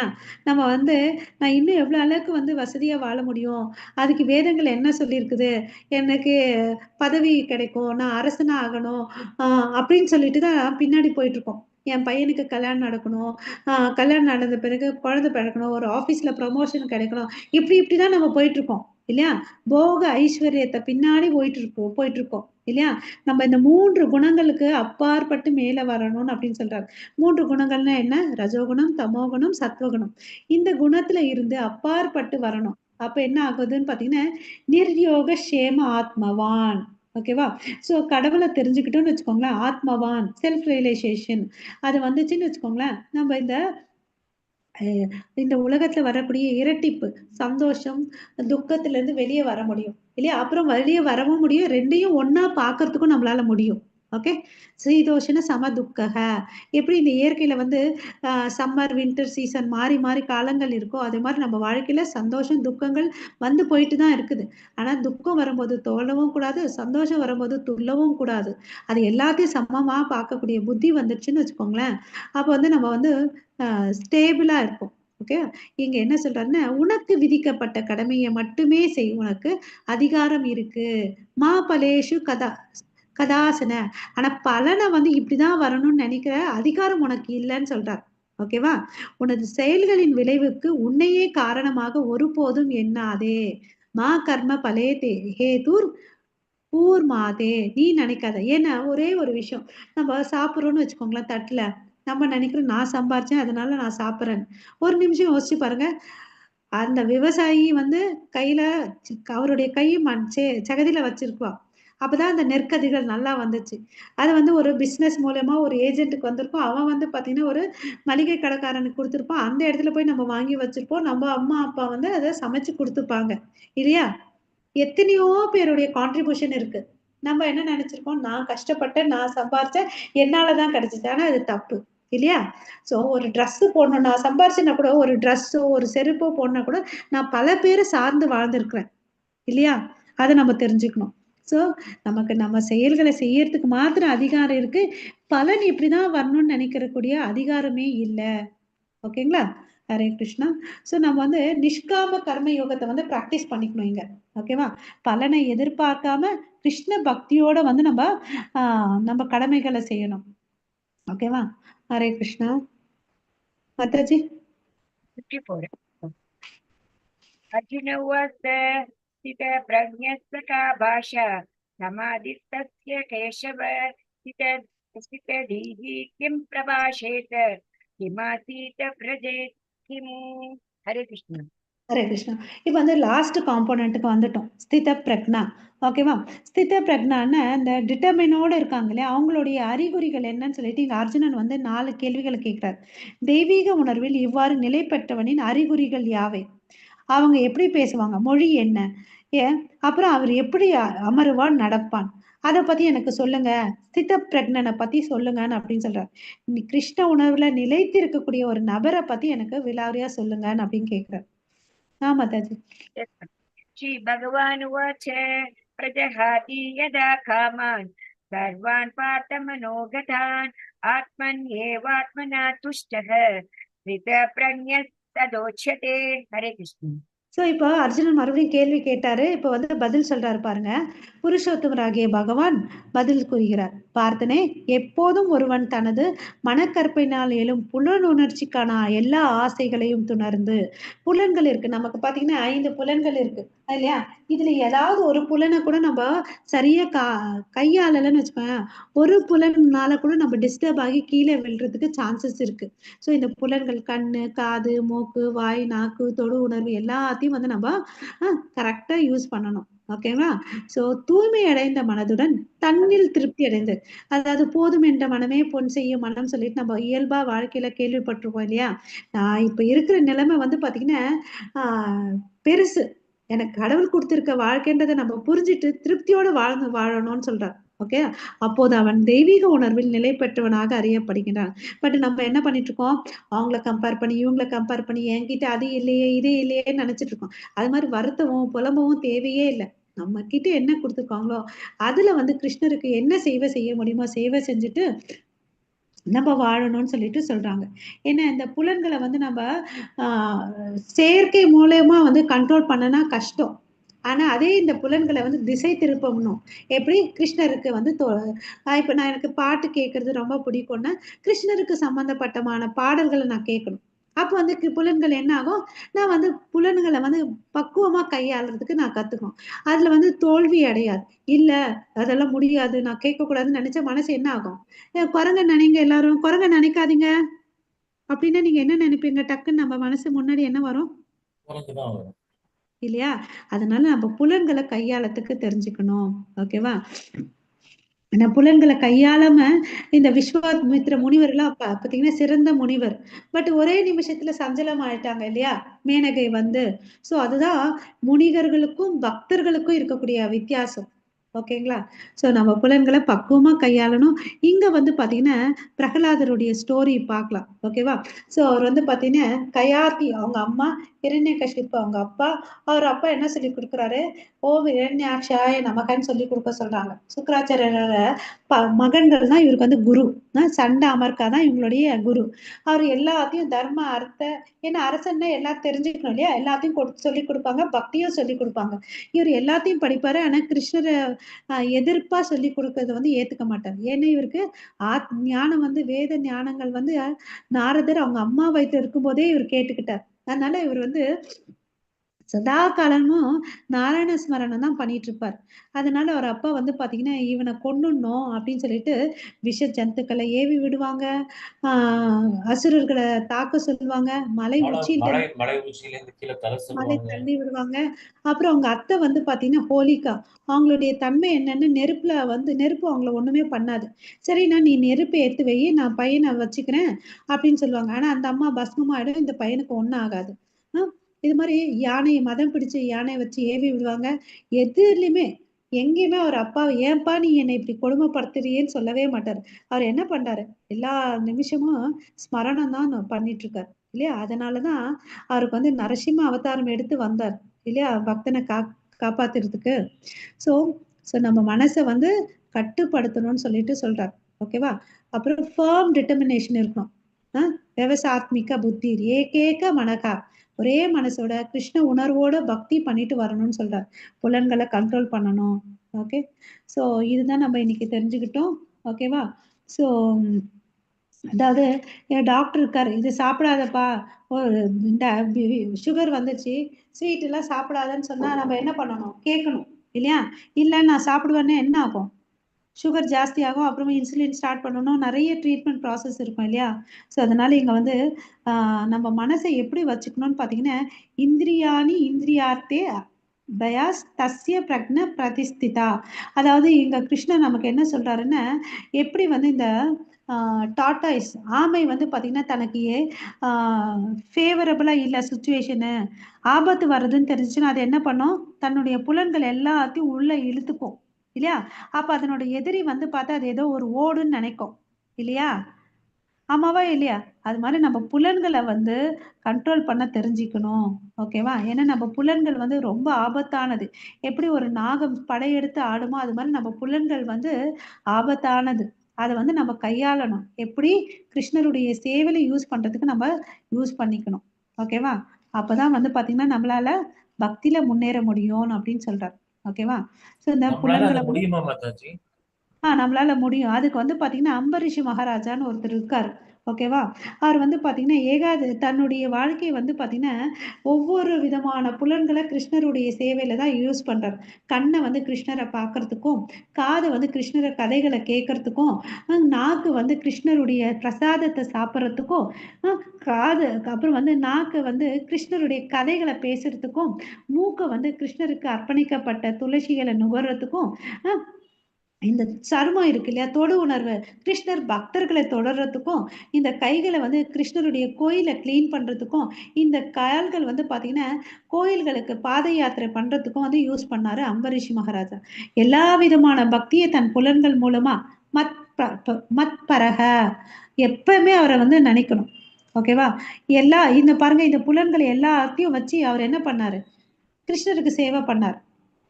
மத்பரக, அந்த word important. In relationship with Krishna. நம்ம என்ன செஞ்சாலும் கிருஷ்ணருக்கு சம்பந்தப்படுத்திட்டோம்னு வச்சுக்கோங்களேன், கண்டிப்பா முடியும். இந்த புலன்களை வந்து நம்ம எப்படி கையாளணும்ன்றதான் நம்ம தெரிஞ்சுக்கணும். ஓகேங்களா? அதை வந்து வாழ்ந்து காமிச்சவங்க வந்து அம்பரீஷி மகாராஜா. ஈவன் பிரகலாத கூட பாருங்க, நீ என்ன அடுத்த அரசன் ஆக போறது நான் தான், இரு அப்ப உன்னை பாத்துக்கிறேன், வச்சு செய்யறேன்னு சொல்லிட்டு எங்கேயாவது பேசுறத பாத்துருக்கோமா? நீங்க வந்து தவறா புரிஞ்சிருக்கீங்க. ஹரி வந்து யாருடைய எதிரியும் இல்ல, அவர் எல்லாருக்கும் நண்பன் தான் சொல்லி கொடுக்கிறார். நீங்களும் பக்தி பண்ணுங்க தான் சொல்லி கொடுக்கிறார். இதுதான் பக்தர்கள் வந்து தன்னுடைய புலன்களையும் யூஸ் பண்ணி நம்ம அவர்கிட்ட போக முடியும். ஓகேங்களா? இந்த புலன்களை கையாளறதுக்கு நம்ம தெரிஞ்சுக்கணும். ராக துவேஷ, அதாவது இந்த புலன்களை நம்ம சரியா கையாளலன்னு வச்சுக்கோங்களேன், நமக்கு வந்து என்ன ஆகும்னு பாத்தீங்கன்னா, புலன்களை கண்ட்ரோல் பண்ணலன்னு காமம் ஒரு ஆசை இருக்கும். ஆசை வந்து சரியான ஆசை இல்லாத விஷயத்துல வந்து அடையணும்னு நினைச்சேன்னு வச்சுக்கோங்களேன், அது காமமாகும். காமம் பேராசை, அதாவது அனுபவிக்கணுன்ற எண்ணம் வந்துச்சுன்னு வச்சுக்கோங்களேன், அதிக ஆசையாச்சு காமமா ஆச்சுன்னு வச்சுக்கோங்களேன், குரோதம் வரும். குரோதத்தால என்ன ஆகும்? மோகம் வரும். மோகத்தால என்ன ஆகுது? நம்மளுடைய அறிவு வந்து என்ன ஆகுது? கேதடைச்சிடுது. புத்தி நாசம். அதனால என்ன ஆகுது? புத்தி நாசமாச்சுன்னா நஷ்ட இல்லையா? புத்தி நாசமாச்சுன்னா நஷ்டம் ஆயிடும். அதாவது அதனால என்ன ஆகுது? தவறுகளை செய்வோம் இல்லையா? தவறுகளை செஞ்சு மறுபடியும் வீழ்ச்சி அடைவோம். ராகத்வேஷ விமுக்த தூ விஷயான் இந்திரியேஸ்வரான். இந்திரியங்களை வந்து பாத்தீங்கன்னா கரெக்டா யூஸ் பண்றதுக்கு தெரிஞ்சுக்கணும் நம்ம. ஓகேங்களா? அதாவது ஒரு பெரும் புயல் வந்துச்சுன்னு வச்சுக்கோங்களேன், என்ன ஆகும்? அந்த கடல்ல இருக்கக்கூடிய கப்பல் பெரும் புயல் வருது இல்லையா? போயிடும் இல்லையா? அது மாதிரி நம்ம புலன்களை கையாளுறதுக்கு தெரிஞ்சுக்கணும். இது கிருஷ்ணருக்கு உகந்ததா இல்லையா அப்படின்னு நம்புறதுக்கு நம்ம தெரிஞ்சுக்கிட்டு நம்ம செயல்களை செய்யணும். நம்மளுடைய ஃபைனல் கோல் என்னவா இருக்கணும்? கிருஷ்ணர் தான் வந்து பாத்தீங்கன்னா அவர் தான் வந்து யா அதாவது நம்ம திருவள்ளுவரும் சொல்லியிருக்காரு இல்லையா, பிறவி பெருங்கடல் நீந்துவர் நீந்தார் இறைவனரி சேராதார் அப்படின்னு சொல்லிட்டு திருவள்ளுவர் சொல்லியிருக்காரு இல்லையா. ஸோ அவரும் நமக்கு வந்து பாத்தீங்கன்னா இந்த சம்சார சாகரத்தை கடல்ல வந்து சம்சாரத்துல இருந்தே கடல்ல வந்து நம்ம கடக்கலாம் அப்படின்னு சொல்றாரு. ஓகேங்களா. ஹரே கிருஷ்ணா. ஸோ நமக்கு இது வந்து சாதனை பண்றதுக்கு ஆரம்பிக்கணும். அதாவது எப்படி வந்து பாத்தீங்கன்னா இந்த கடல்ல வந்து நிறைய நதிகள் வந்து சேரும். அப்ப அந்த கடல் வந்து எப்படி இருக்கு? கொந்தளிக்குதா? இல்ல. அது ஸ்டெடியா தான் இருக்கும். அது மாரி கிருஷ்ண உணர்வுல இருக்க ஒருத்தன் ஸ்தித பிரக்ஞா வந்து என்ன டிஸ்டர்பன்ஸ் வந்தாலும் அவர் வந்து ஸ்டெடியா இருப்பார். அதுதான் இங்க கன்க்ளூஷன் அவர் குடுக்குறார். நம்ம டிவிஷன்ஸ் பார்த்தோம். அதாவது ஃபர்ஸ்ட் வந்து அர்ஜுனன் வந்து ஆ புலம்புறாரு. அதுக்கு அடுத்தது வந்து ஆத்ம ஞானத்த குடுக்குறாரு. அப்புறம் சகாம கர்ம, நிஷ்காம கர்மத்த பத்தி சொல்லிக் குடுக்குறாரு. கடைசியா இந்த இடத்துல முடிக்கும்போது ஸ்திததா தீர் முனி அவருடைய உணர்வுகளை பத்தி சொல்றார். கிருஷ்ண உணர்வோட இருக்கிறவன் வந்து பாத்தீங்கன்னா இன்பம், துன்பம், பயம், கோபம் எதனால அவனுக்கு வந்து பாதிப்பே இருக்கிறது இல்ல. ஓகேவா. எந்த விருப்ப வெறுப்பும் அவருக்கு இருக்கிறதே இல்ல. ஆமை எப்படி வந்து தன்னை உடலை சுருக்கிக்குதோ அது போல வாழ்றாரு. எல்லா ஆசைகளிலிருந்தும் விடுபட்டு கடல் எப்படி அமைதியா இருக்குதோ அது மாதிரி வாழ்றவர் தான் ஸ்தித தீர் முனி. அந்த பக்குவத்துக்கு நம்ம வரணும். ஓகேங்களா. இதுதான் இந்த செகண்ட் அத்தியாயத்துல நமக்கு சொல்ற பாடம். ஓகேங்களா. சோ ஹரே கிருஷ்ணா. ஒரு 2 மினிட்ஸ் எடுத்துக்கிட்டுங்களா மாதாஜி பிரபுஜி. ஹரே கிருஷ்ணா. சரி, பரவாயில்ல. இதுதான் இந்த காம குரோதத்தினால வரக்கூடிய விளைவுகள். அதாவது நம்ம இந்த இந்த மீனிங் மாத்திரம் படிச்சுக்கலாம். புலநோக்கு பொருள்களை சிந்திப்பதால் மனிதன் அதன் மேல் பற்றுதலை வளர்த்து கொள்கிறான். அந்த பற்றுதலில் இருந்து காமம், காமத்தில் இருந்து கோபம் வருது. ஓகேங்களா. பற்றுதல், காமம், கோபம். கோபத்தில் இருந்து பூரண மயக்கமும், மயக்கத்தினால் நினைவு நிலை இழப்பு ஏற்படுகிறது. ஓகே. அதனால குழம்பு இருக்கிறதுனால அறிவு இழக்கப்படுகிறது. அறிவு இழக்கப்பட்டவுடன் ஒருவன் மீண்டும் ஜட வாழ்க்கையில் வீழ்கிறான். ஓகேங்களா. சோ இத வந்து நம்ம வந்து இதுல இருந்து வெளியே வரணும். ஓகேவா. இந்த சைக்கிளை நம்ம ஞாபகம் வச்சுக்கணும். வீழ்ச்சி அடையக்கூடாது. ஓகே. மாதாஜி இந்த 71 ஸ்லோகம் படிங்க. विहाय कामान्यः सर्वान् पुंसां सरति निःस्पृहः निर्ममो निरहङ्कार स शान्तिम् अधिगच्छति. हरे कृष्ण. சோ புலநகர்ச்சிக்கான ஹரே கிருஷ்ண மாதாஜி எல்லா விருப்பங்களையும் துறந்தவனும் ஆசைகள் இல்லாதவனும் உரிமையாளன் என்னும் எல்லா உணர்வுகளை துறந்திருப்பவனும் அகங்காரம் இல்லாதவனுமான ஒருவனே உண்மை அமைதியை அடைய முடியும். சோ இதெல்லாம் நம்ம கையில இருக்கு. ரொம்ப ரொம்ப இம்பார்ட்டன்ட் மீனிங் இது பாருங்க. நம்ம எல்லாத்தையும் அனுபவிக்கணும், நானே ராஜா நானே மந்திரியா இருக்கணும்னு நினைக்கிறோம். எல்லாருக்கும் இது இருக்கு இல்லையா இந்த எண்ணங்கள்ல. ஆனா இதெல்லாம் விட்டுடணும்னு சொல்றார். நான் தான் வந்து உரிமையாளர் இல்லையா. எல்லாத்தையும் அனுபவிக்கணும்னு நினைக்கிற இந்த அகங்காரத்தை விட்டுட்டாதான் அவனுக்கு வந்து நமக்கு என்ன கிடைக்கும்? என்ன கிடைக்கும்? முக்தி கிடைக்கும். உண்மையான அமைதி கிடைக்கும். உண்மையான அமைதி கிடைக்கும் இல்லையா. அதுக்கு இதெல்லாம் சொல்றாரு. சொல்லிட்டு அர்ஜுனா உன்னுடைய புலன் திருப்திக்கோசம் தான் நீ என்ன பண்ணிட்டு இருக்க? சண்டை போட மாட்டேன்னு சொல்லிட்டு இருக்க. ஓகேவா. ஏன்னா என் தாத்தா எல்லாம் இருக்காங்க, என் குருமார்கள் இருக்காங்க, என்னுடைய புலனுக்கோசம் நான் சண்டை போட மாட்டேன்னு சொல்லிட்டு இருக்காரு இல்லையா. இப்ப வந்து பாரு அர்ஜுனா, நீ எழுந்து உன்னுடைய திறமை இருக்கு இல்லையா. சோ அந்த திறமையை வச்சு நீ சண்டை போடுன்னு அப்படின்னு சொல்றாரு இந்த இடத்துல. Okay. Mataji. Yes, Mataji. 72. Brahmi स्थिति पार्थ नैनां प्राप्य विमुच्यति चितत्वास्यान्मन्तकालेऽपि ब्रह्म निर्वाणं ऋच्छति. हरे कृष्ण. ஹரே கிருஷ்ணா. இதுவே ஆன்மீகமான தெய்வீக வாழ்விற்கு வழி.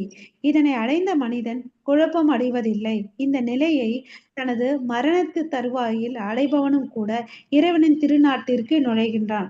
சோ இப்ப வந்து போன ஸ்லோகத்துல என்ன சொல்றோம்? உனக்கு சண்டை போடணும்னு விருப்பம் இல்லைன்னா கூட கிருஷ்ண உணர்வுக்கோசம் நீ சண்டை போடுன்னு சொல்றார். உன்னுடைய முழு திறமைய உன்னால எவ்வளவு அளவுக்கு பண்ண முடியுமோ அந்த அளவுக்கு பெஸ்ட் நீ கொடுன்னு அப்படின்னு சொல்றார். இந்த இடத்துல ஒரு சின்ன ஸ்டோரி. அதாவது மரண சமயத்துல கூட ஒருத்தரால வந்து ஆன்மீக லோகத்தை அடைய முடியுன்றதுக்கு ஒரு ஸ்டோரி இருக்கு. கத்வாங்க மகாராஜான்னு ஒருத்தர் இருக்காரு. ஓகேங்களா. அப்பெல்லாம் வந்து பாத்தீங்கன்னா இந்த தேவர்களுக்கும் அசுரர்களுக்கும் சண்டை நடந்துட்டே இருக்கும். தேவர்கள் வந்து தோத்து போயிடுவாங்க. இந்த கத்வாங்க மகாராஜா ரொம்ப சிறந்த பக்தர், சிறந்த அரசர். அவர்கிட்ட வந்து இந்த பூலோகத்துக்கு வந்து தேவர்கள் கூட்டிட்டு போவாங்க. எங்களுக்கு வந்து கொஞ்சம் சப்போர்ட் பண்ணுப்பான்னு சொல்லிட்டு. சோ பல வருஷங்களா வந்து சண்டை நடக்கும். அவர் வந்து தன்னுடைய அரண்மனை குடும்பம் எல்லாத்தையும் மறந்துட்டாரு. கடைசியில பாத்தீங்கன்னா இந்த கத்வாங்க மகாராஜா வந்து அசுரர்களை வந்து வீழ்ச்சி அடைஞ்சிட்டார். ஸோ வெற்றி யார் பக்கம் வருதுன்னு பாத்தீங்கன்னா தேவர்கள் பக்கம் வருது வெற்றி. அப்ப தேவர்களுக்கு ரொம்ப சந்தோஷம். ஏன்னா தேவர்கள் எப்பவுமே பலவீனமானவங்க, தோத்து போயிடுவாங்க அசுரர்கள் கிட்ட. சரி உனக்கு ஏதாவது நாங்க ஒரு வரத்தை கொடுக்குறோம், நீ ஏதாவது ஒண்ணு கேளுன்னு கேக்குறாங்க. அப்போ வந்து அவர் கேட்பாரு. அதாவது எனக்கு முக்தி வேணும்னு அப்படின்னு சொல்லிட்டு கேட்பாங்க. அச்சச்சோ! அந்த அளவுக்கெல்லாம் எங்களால குடுக்க முடியாதுங்க. எங்களால அதெல்லாம் முடியாது. வேற ஏதாவது கேளுங்கன்னு அப்படின்னு கேட்குறாங்க. சரி நான் எப்ப மரணம் வரும்? என்னுடைய மரண நேரத்த சொல்லுங்கன்னு அப்படின்னு கேட்குறாங்க. சரி இது வேணா எங்களால பண்ண முடியும். நான் சொல்றேன் அப்படின்னு சொல்லிட்டு பார்க்குறாங்க. பார்த்தா இன்னும் உங்களுக்கு வந்து 24 நிமிஷம் தாங்க இருக்குன்னு அப்படின்னு சொல்றாரு. ஸோ அந்த 24 நிமிஷத்துல அவரு பாருங்க கத்வாங்க மகாராஜா 12 நிமிஷம் டிராவல் பண்றாரு இந்தியா வர்றதுக்கு. இந்தியாவுக்கு வந்தாரு, தன்னுடைய ராஜ்யத்துக்கு போனாரு. எல்லாம் தாமரை பத்மாசனத்துல உட்கார்ந்துட்டு தன்னோட மனச வந்து ஒருமுகப்படுத்தி கடவுளுடைய தாமரை திருவடிய வச்சு தியானம் பண்றார். ஓகேவா? தியானம் பண்ணி கடவுளுடைய திருநாட்டுக்கு போனவரு கத்வாங்க மகாராஜா. ஸோ நான் இத்தனை நாள் ப்ராக்டிஸ் பண்ணலையே அப்படிலாம் ஃபீல் பண்ண வேண்டிய அவசியமும் இல்லை. இந்த அத்தியாயத்துல பார்த்தோன்னு வச்சுக்கோங்களேன், நம்ம பார்த்த விஷயங்கள் வந்து மனுஷனா, விலங்கு, வயசு, ஆயுட்காலம், ஆரம்பத்துல பக்தி பண்ணேன், இப்ப விட்டுட்டேன், மறுபடியும் புத்தி வந்துச்சு பக்தி பண்ணேன், அப்புறம் வந்து பாத்தீங்கன்னா கடைசி நிமிஷத்துலயே உட்காந்து கடவுளை கான்சென்ட்ரேட் பண்ணி பக்தி பண்ணேன். எல்லாருக்கும் வந்து பாசிட்டிவ் எஃபெக்ட் வந்திருக்கு. நல்லா எல்லாத்துக்கும் உதாரணங்கள் பார்த்தோம் இல்லைங்களா? ஸோ கத்வாங்க மகாராஜா கடைசி டைம்ல அவர் மேல பத்மா தாமரை திருவடிய மேல நமஸ்காரம் பண்ணாரு, தியானம் பண்ணாரு, கடவுளுடைய திருநாட்டிற்கு போனார் இல்லைங்களா? ஹரே கிருஷ்ணா. ஸோ இங்க வந்து இந்த அத்தியாயம் முடியுது. ஓம் தத் சத் இது ஸ்ரீமத் பகவத்கீதாசு உபனிஷத்து பிரம்ம வித்யாயாம் யோக சாஸ்திரே ஸ்ரீ கிருஷ்ண அர்ஜுன சம்வாதே சாங்கிய யோக நாம விதயோ தியாயக. எல்லாருக்கும் புரிஞ்சிச்சுங்களா? ஹரே கிருஷ்ணா. ஹரே கிருஷ்ணா மாதாஜி. புரிஞ்சிச்சு மாதாஜி. ஏதாவது சந்தேகம் இருக்குங்களா? உங்களுடைய எக்ஸாம்பிள்ஸ்லாம் ரொம்ப நல்லா இருந்தது மாதாஜி. எக்ஸாம்பிள் ஸ்டோரிஸ்லாம். தேங்க்யூ பிரபு. மாதாஜி வேற யாருக்காவது ஏதாவது டவுட் இருக்கா? ஹரே கிருஷ்ணா. சரி, அப்போனா நம்ம முடிச்சுக்கலாம். வாஞ்சா கல்பதருப்யஷ கிருபா சிந்து பயவத பதிதானாம் பாவனேப்யோ வைஷ்ணவேப்யோ நமோ நமः. அனந்த கோடி வைஷ்ணவ பிருந்த கி ஜெய். நாமாச்சாரியர் ஹரிதாஸ் தாக்கூர் கி ஜெய். ஜெகத்குரு ஸ்ரீல பிரபுபாதுக்கு ஜெய். நிதாய் கௌரவ பிரேமானந்தே. ஹரி ஹரி போல். Hare Krishna. All glories to assembled devotees, all glories to Guru and Gauranga. Srimad Bhagavad Gita ki jai. Hare Krishna Mataji. Thank you Mataji. Hare Krishna. Hare Krishna Mataji. வாழ்க வளமுடன். குரல் கேட்டு பல வருஷம் ஆகி போச்சு. பல வருஷம் எங்க பிரபு? ஓகே. கேட்கவே முடியல உண்மையிலேயே. போனாவது பண்ணலான்னு தேடிக்கிறேன் நான் உங்களுக்கு. ரொம்ப சந்தோஷம். ஹரே கிருஷ்ணா.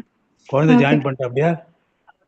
பிரபு லைவ் போயிட்டு இருக்குது. நான் உங்களுக்கு கால் பண்ணி பேசுறேன் பிரபு. ஹரே கிருஷ்ணா. ஹரே கிருஷ்ணா. ஹரே கிருஷ்ணா மாதாஜி. சொல்லுங்க மாதாஜி. மேம், லைவ் இது ப்ரோக்ராம் சரியா கனெக்ட் ஆக மாட்டேங்குது. உங்க வாய்ஸ் பிரேக் ஆகி தான் வருது. அதுக்கு வேற ஏதாவது ஐடி பாஸ்கோட் போடணுமா? பிரபு உங்களுக்கு எல்லாம் எப்படி கேட்டுச்சு? எல்லாருக்கும் இந்த ப்ராப்ளம் இருந்துச்சா? ஹரே கிருஷ்ணா. இல்ல நல்லா தான் கேக்குது. ஒன்றும் பிரச்சனை இல்லை. மாதாஜி அப்ப நீங்க கொஞ்சம் வீட்ல அந்த பக்கம் அந்த சிக்னல் எந்த பக்கம் நல்லா இருக்கோ அது வந்து உட்காருங்க மாதாஜி. ஏன்னா எல்லாருக்கும் நல்லா கேட்கும் போதுன்னா நம்ம கேட்கலன்னா நம்மளது மாத்திரம் விட்டு கொஞ்சம் நெட்வொர்க் இஷ்யூவா என்னன்னு தெரியல. அதனாலதான் சரி இடத்த கொஞ்சம் மாத்தி உட்கார்ந்து பாருங்களேன், தெரியும். சில இடத்துல நம்ம வீட்ல சிக்னல் நல்லா வரும். அந்த மாதிரி இடத்துல ஓகேங்களா மாதாஜி? ஓகே. இன்னைக்குதான் கிளாஸ் ஜாயின் பண்ணாங்களா? பரவாயில்ல மாதாஜி. Okay okay. Thank you. Class follow பண்ணுங்க மாதாஜி. ரெகுலரா வாங்க. நம்ம எல்லாரும் நாம ஜபம் பண்ணலாம். ஓகேங்களா? ஓகேங்க. Okay Mataji. Thank you. Hare Krishna. Hare Krishna. Hare Krishna. Thank you Mataji. Hare Krishna Prabhuji. எல்லாரும் அட்டெண்டன்ஸ் கொடுங்க மாதாஜிக்கு. லிங்க் கொடுத்துருக்கேன். அதுல எங்க எல்லாரும் போட்டுட்டானே போறோம்.